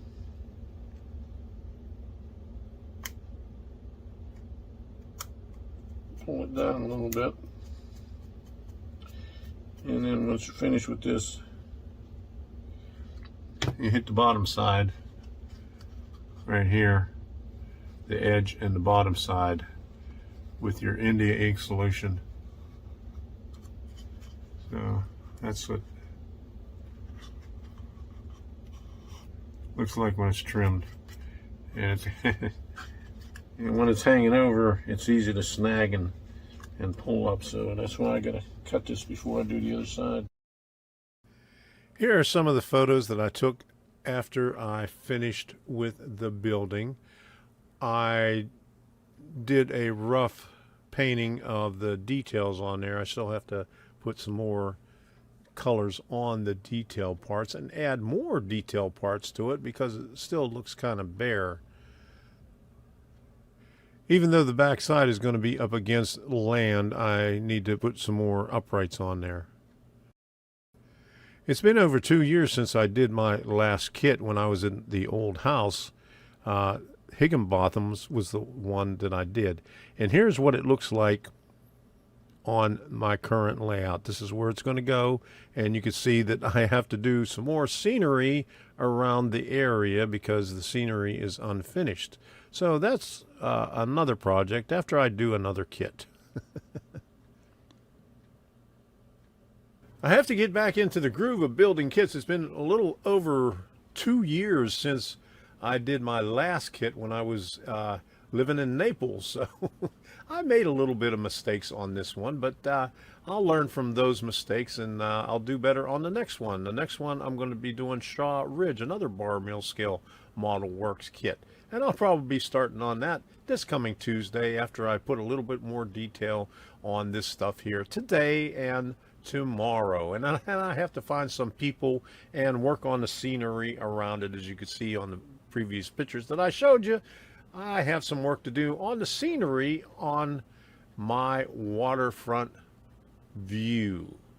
So until the next time, we'll see ya.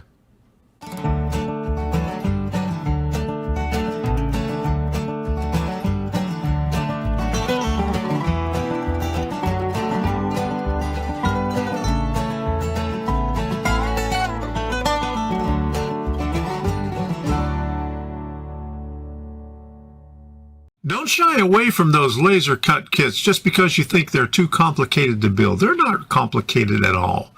They just take some time, they take some patience, and I'll show you why right here. But the small details that you get from that extra amount of layers from the laser cut wood in the windows and everything else really pops out at you. So let's take a look at some of the things that we have on here. On this one, we have a pulley and the rope. Now that was a little bit difficult to string on there, but I'll show you that later on how that's done. And here's the stairs and the porch on the side and the shed and the fence. And take a look at that loading dock with the lattice underneath and the detail in the shed and the junk that you can put in the shed and the brush and everything else you could put along the fence. And don't forget about the back view. You may not have plans to have the back seen right now, but at some point in time, you may, when you change your mind and have everything flipped around as if it was in a peninsula where you could see all sides of the building. And the dormers, the roof, the windows, the signage, all that good stuff, and the weathering. And here's a few more views of the pulley and the rope. Now let's get going with our explanation and some of the things that I've done on this. All right, here's all the little pieces of window. I'm going to cut out these right here. Okay, and you can see I cut out 2 strips of the acetate. And let's see, right here.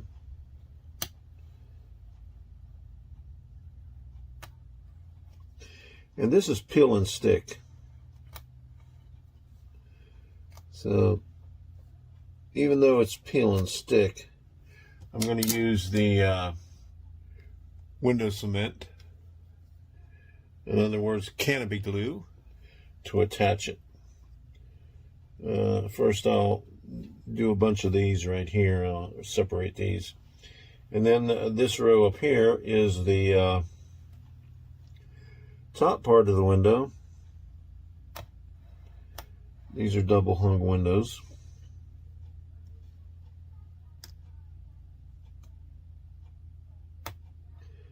And I'll do the same thing on these. Place the acetate on that after I take the backing off. And these parts right here, this is the frame around the window.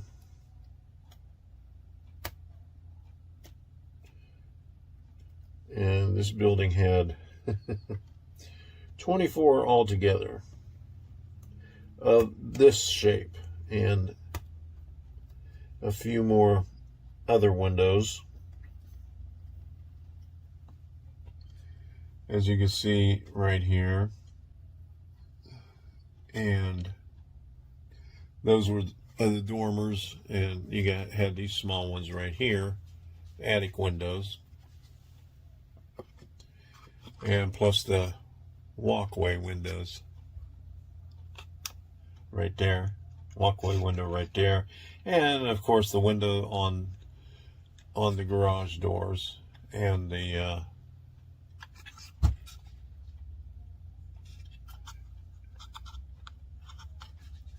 people door. Okay, I just cut all the tabs off of that row right there, so these all should fall out right here, just like that. Okay.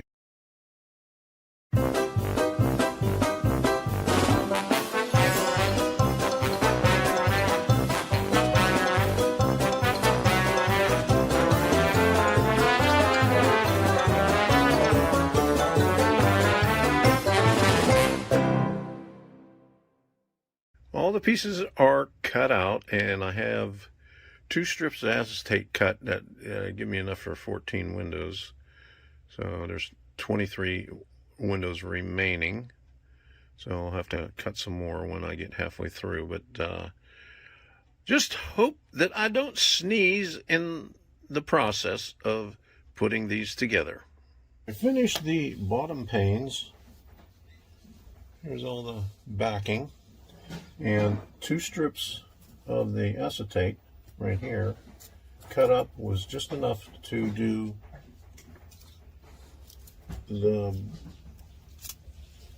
all these over here, the bottom half. Setting up here, and make sure you got them out of the way, out of your workspace, so you don't get them stuck to your arm and they end up on the floor someplace. I'm going to sit on the couch and relax for a little bit and rest my back and take a nice long break. The double pane window with all the acetate installed, and here's what they look like in the building itself. The tar paper on these buildings going vertical is a lot harder than putting them on horizontal. Let me show you. The reason these strips are on vertical is because this is a metal roof, which I found out later after I had everything installed. I got 2 more pieces to put on this one here. This is the walkway. Now, this one here I put on today.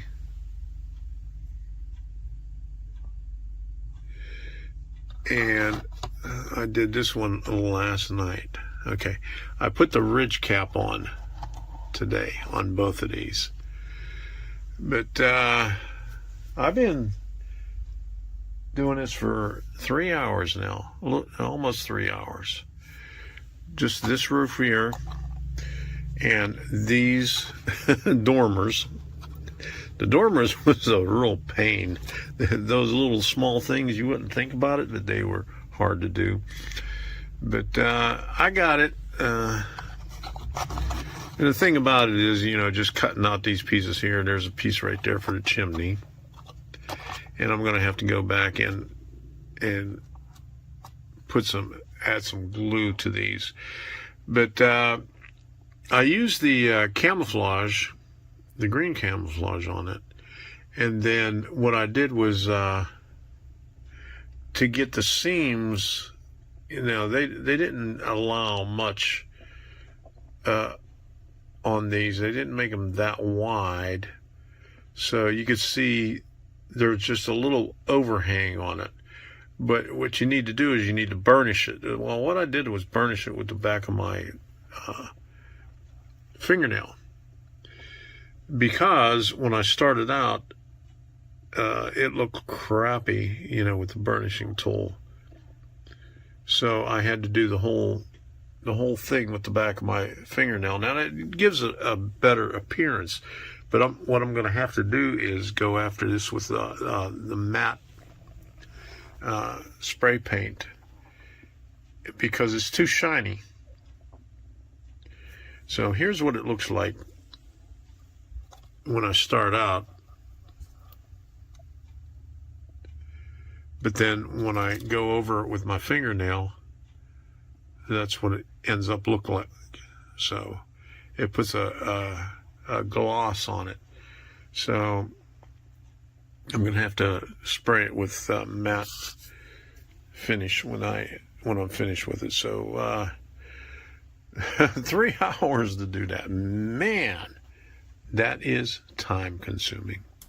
Even though this is a metal roof and you would think that it would be shiny, but it's not. I have a metal roof on my house, actually the same color, and it looks dull. The only place that it is shiny is where the palms from the palm tree was brushing on the roof, which I eventually cut out. Here's a view of the jig for the stairways, which helps out a lot when you're building this, because you don't have to play around with trying to get it at the right distance. Even though it looks difficult, these are fun to build. You have a lot of detail that you could apply to your structure. The detail under the eaves you think you might not be able to see, but it's also visible. Here are a few shots of it. These little buggers here were a pain to install, but they look good. And there's the last shot of the roof with a few of the strips installed. Here are the rafter tails on the right-hand side building that I had to place in there individually. That's the one side, and here's the other side right there. So it's delicate work and it's time consuming, but it adds a lot of detail. Let's see, let's focus in on here. There you go. All right. If you haven't done so already, I think it's about time that you need to go out and get yourself a laser cut wood kit. There's a lot of manufacturers out there. I have a lot of bar mill scale model works and floss scale model kits. I have a few other ones that I'm about to build. I showed that in a live stream, but I already finished Graves Foundry in the past few days, and my next one is going to be this one right here that Art Fahey was kind enough to send me. So we'll be working on that starting tomorrow morning. So until the next time, we'll see you and have fun with those kits. Well, who am I kidding? I might not wait until tomorrow morning. I'll probably start on it after I take a little break and get back onto the workbench.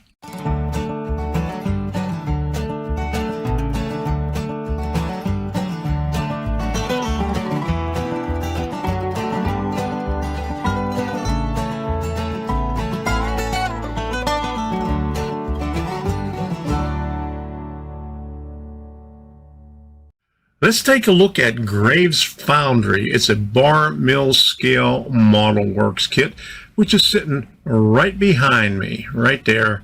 Let me give you another view of it.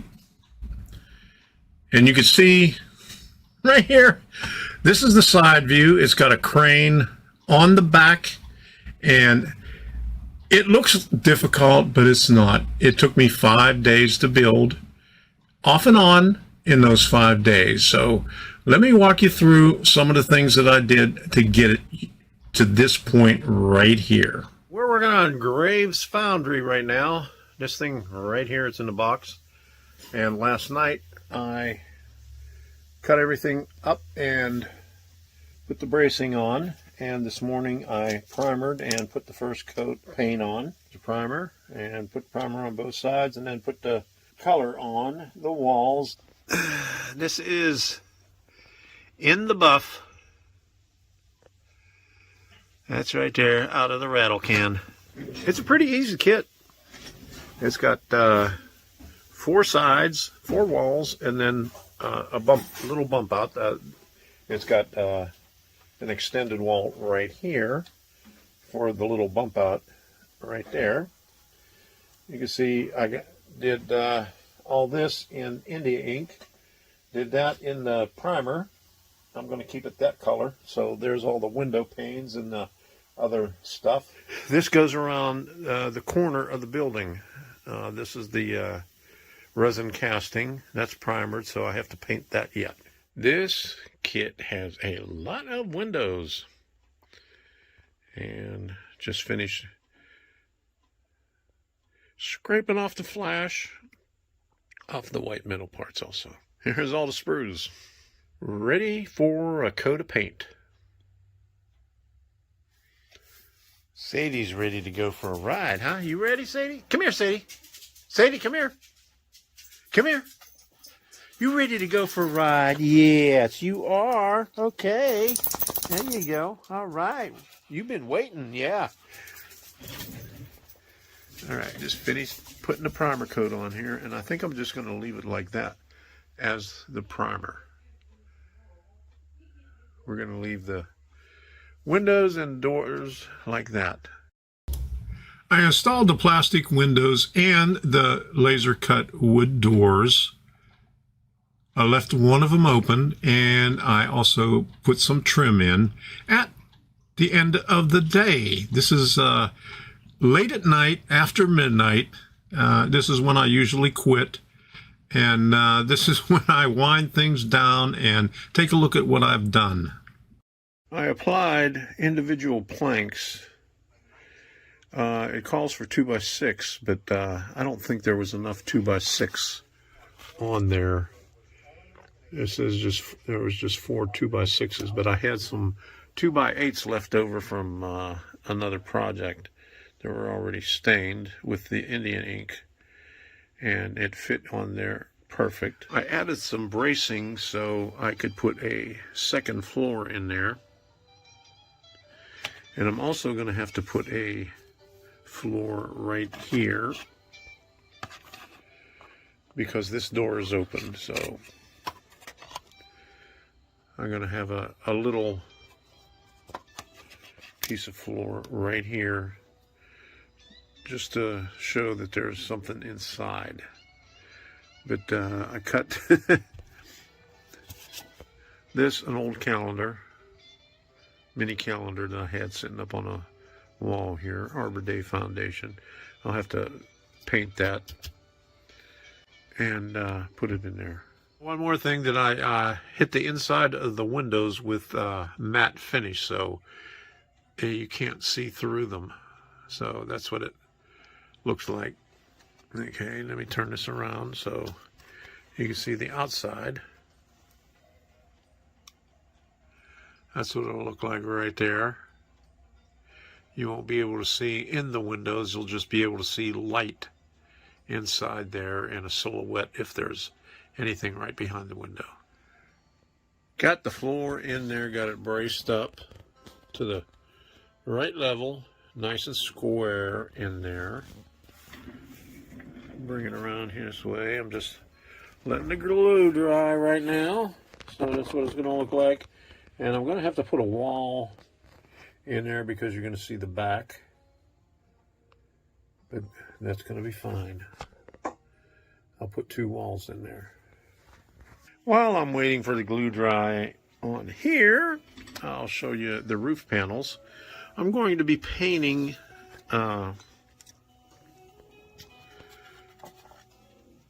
text up on the roof, mainly because if you look at in here, there's not a lot of room for lettering on the sides of the building because, well, there's a little place right there for a sign.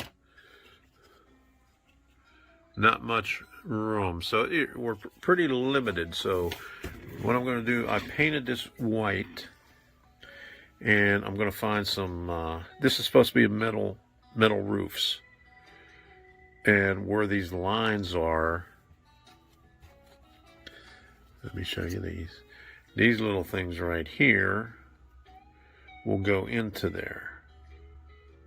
So what I'm going to do is get some lettering and put it in between there. While I was staining the floor, which is, show you the floor right there, I put some Indian ink on the loading dock right there. And I'm going to have to put some lighter color. At least I got the Indian ink in the crevices to highlight the creases in there. That's what I wanted to do. But I'll go over it with a dry brush on a lighter color, maybe like some type of gray, and do these floorboards on there. Waiting for the glue to dry again. I'm going to have to find my lettering, and I hope it's narrow enough between those scribe lines in there. And basically what you do is you put your lettering in there, and then I'll put the this pill and stick stuff in to simulate the ridges on the steel roof or the metal roof, and then paint it like green. I think I'll paint it green. Once the paint's dry, then peel the lettering off so the lettering will show up at this base color right here. I got as far as I could go right now. It's 1 o'clock in the morning. So I'm tired. So let me show you what's here. Bump out on, I got the platform there, and I added a little piece right there up against the door to come up to the height of the door because there was a little gap right there. And so I put the wall in there, and I had to weigh down the floor. I put a brace underneath to keep it stiff because it started to buckle.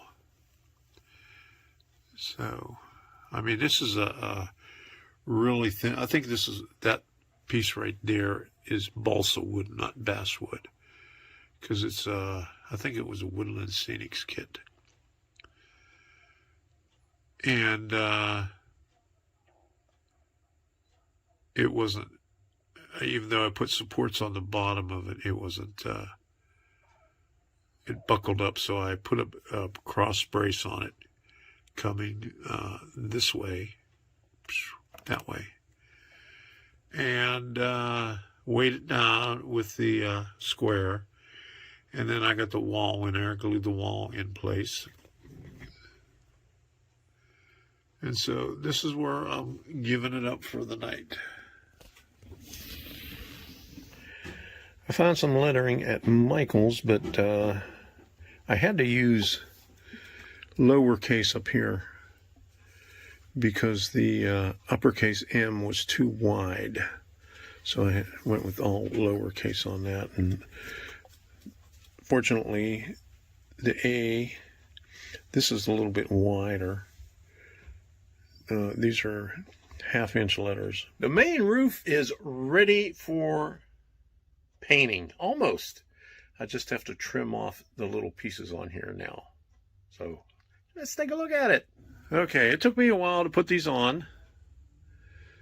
Had to cut each one of those off individually. These are peel and stick, so I had to remove the backing and then stick them on there and then trim them up. I trimmed the other side. Now it's time to trim this side right here. And once I do that, I'll be able to paint it. Now here's the cupola roof that I painted. And you can see I called it Arduinis. And I'm going to take a break after this because this took a long time and my back hurts. I guess this one right here is the sprue cutter.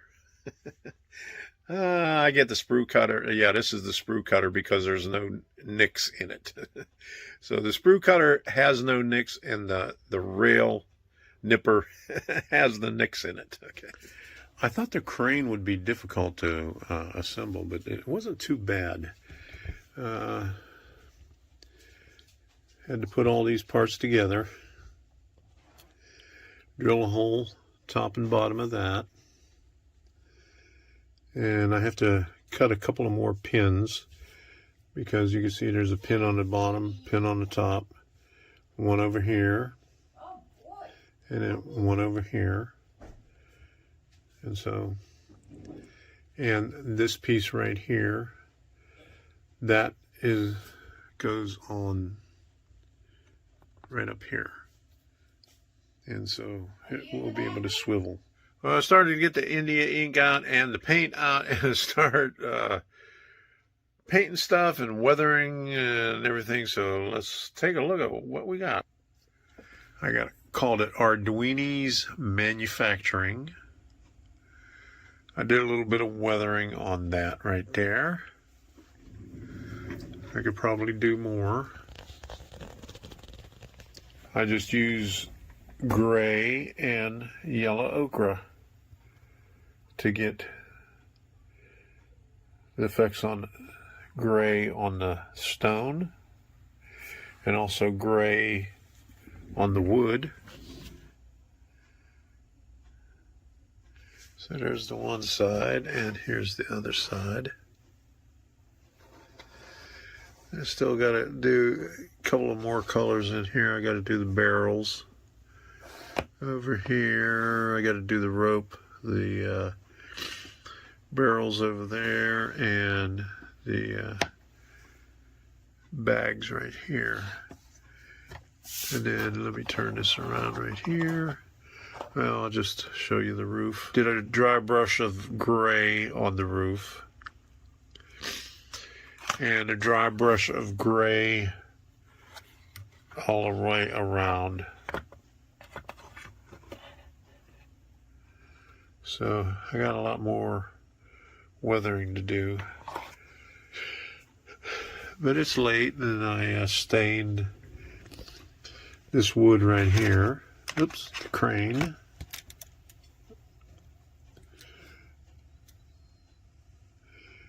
And I have to find my rust paint or rust oxide so I could do the metal on here. So that's about, and then a couple of these over here. That right there was a total of 4 days. Now, these photos that are coming up next, this is the 5th day where I did some finishing touches on it, mounted it on the styrene, and did some more weathering and did some landscaping around it, and finally put it in this location where you could see it right here. So that looks pretty good. And I'm glad that I did this one. It wasn't that hard. It looks very difficult. It was a limited edition kit. The original kit came with another building, an elevator, Graves elevator. I bought this at a train show from a vendor in Tampa a few years ago. So I've been waiting a long time to put this thing together, and finally I got it, and I really enjoy looking into this thing right here. I love it right behind me.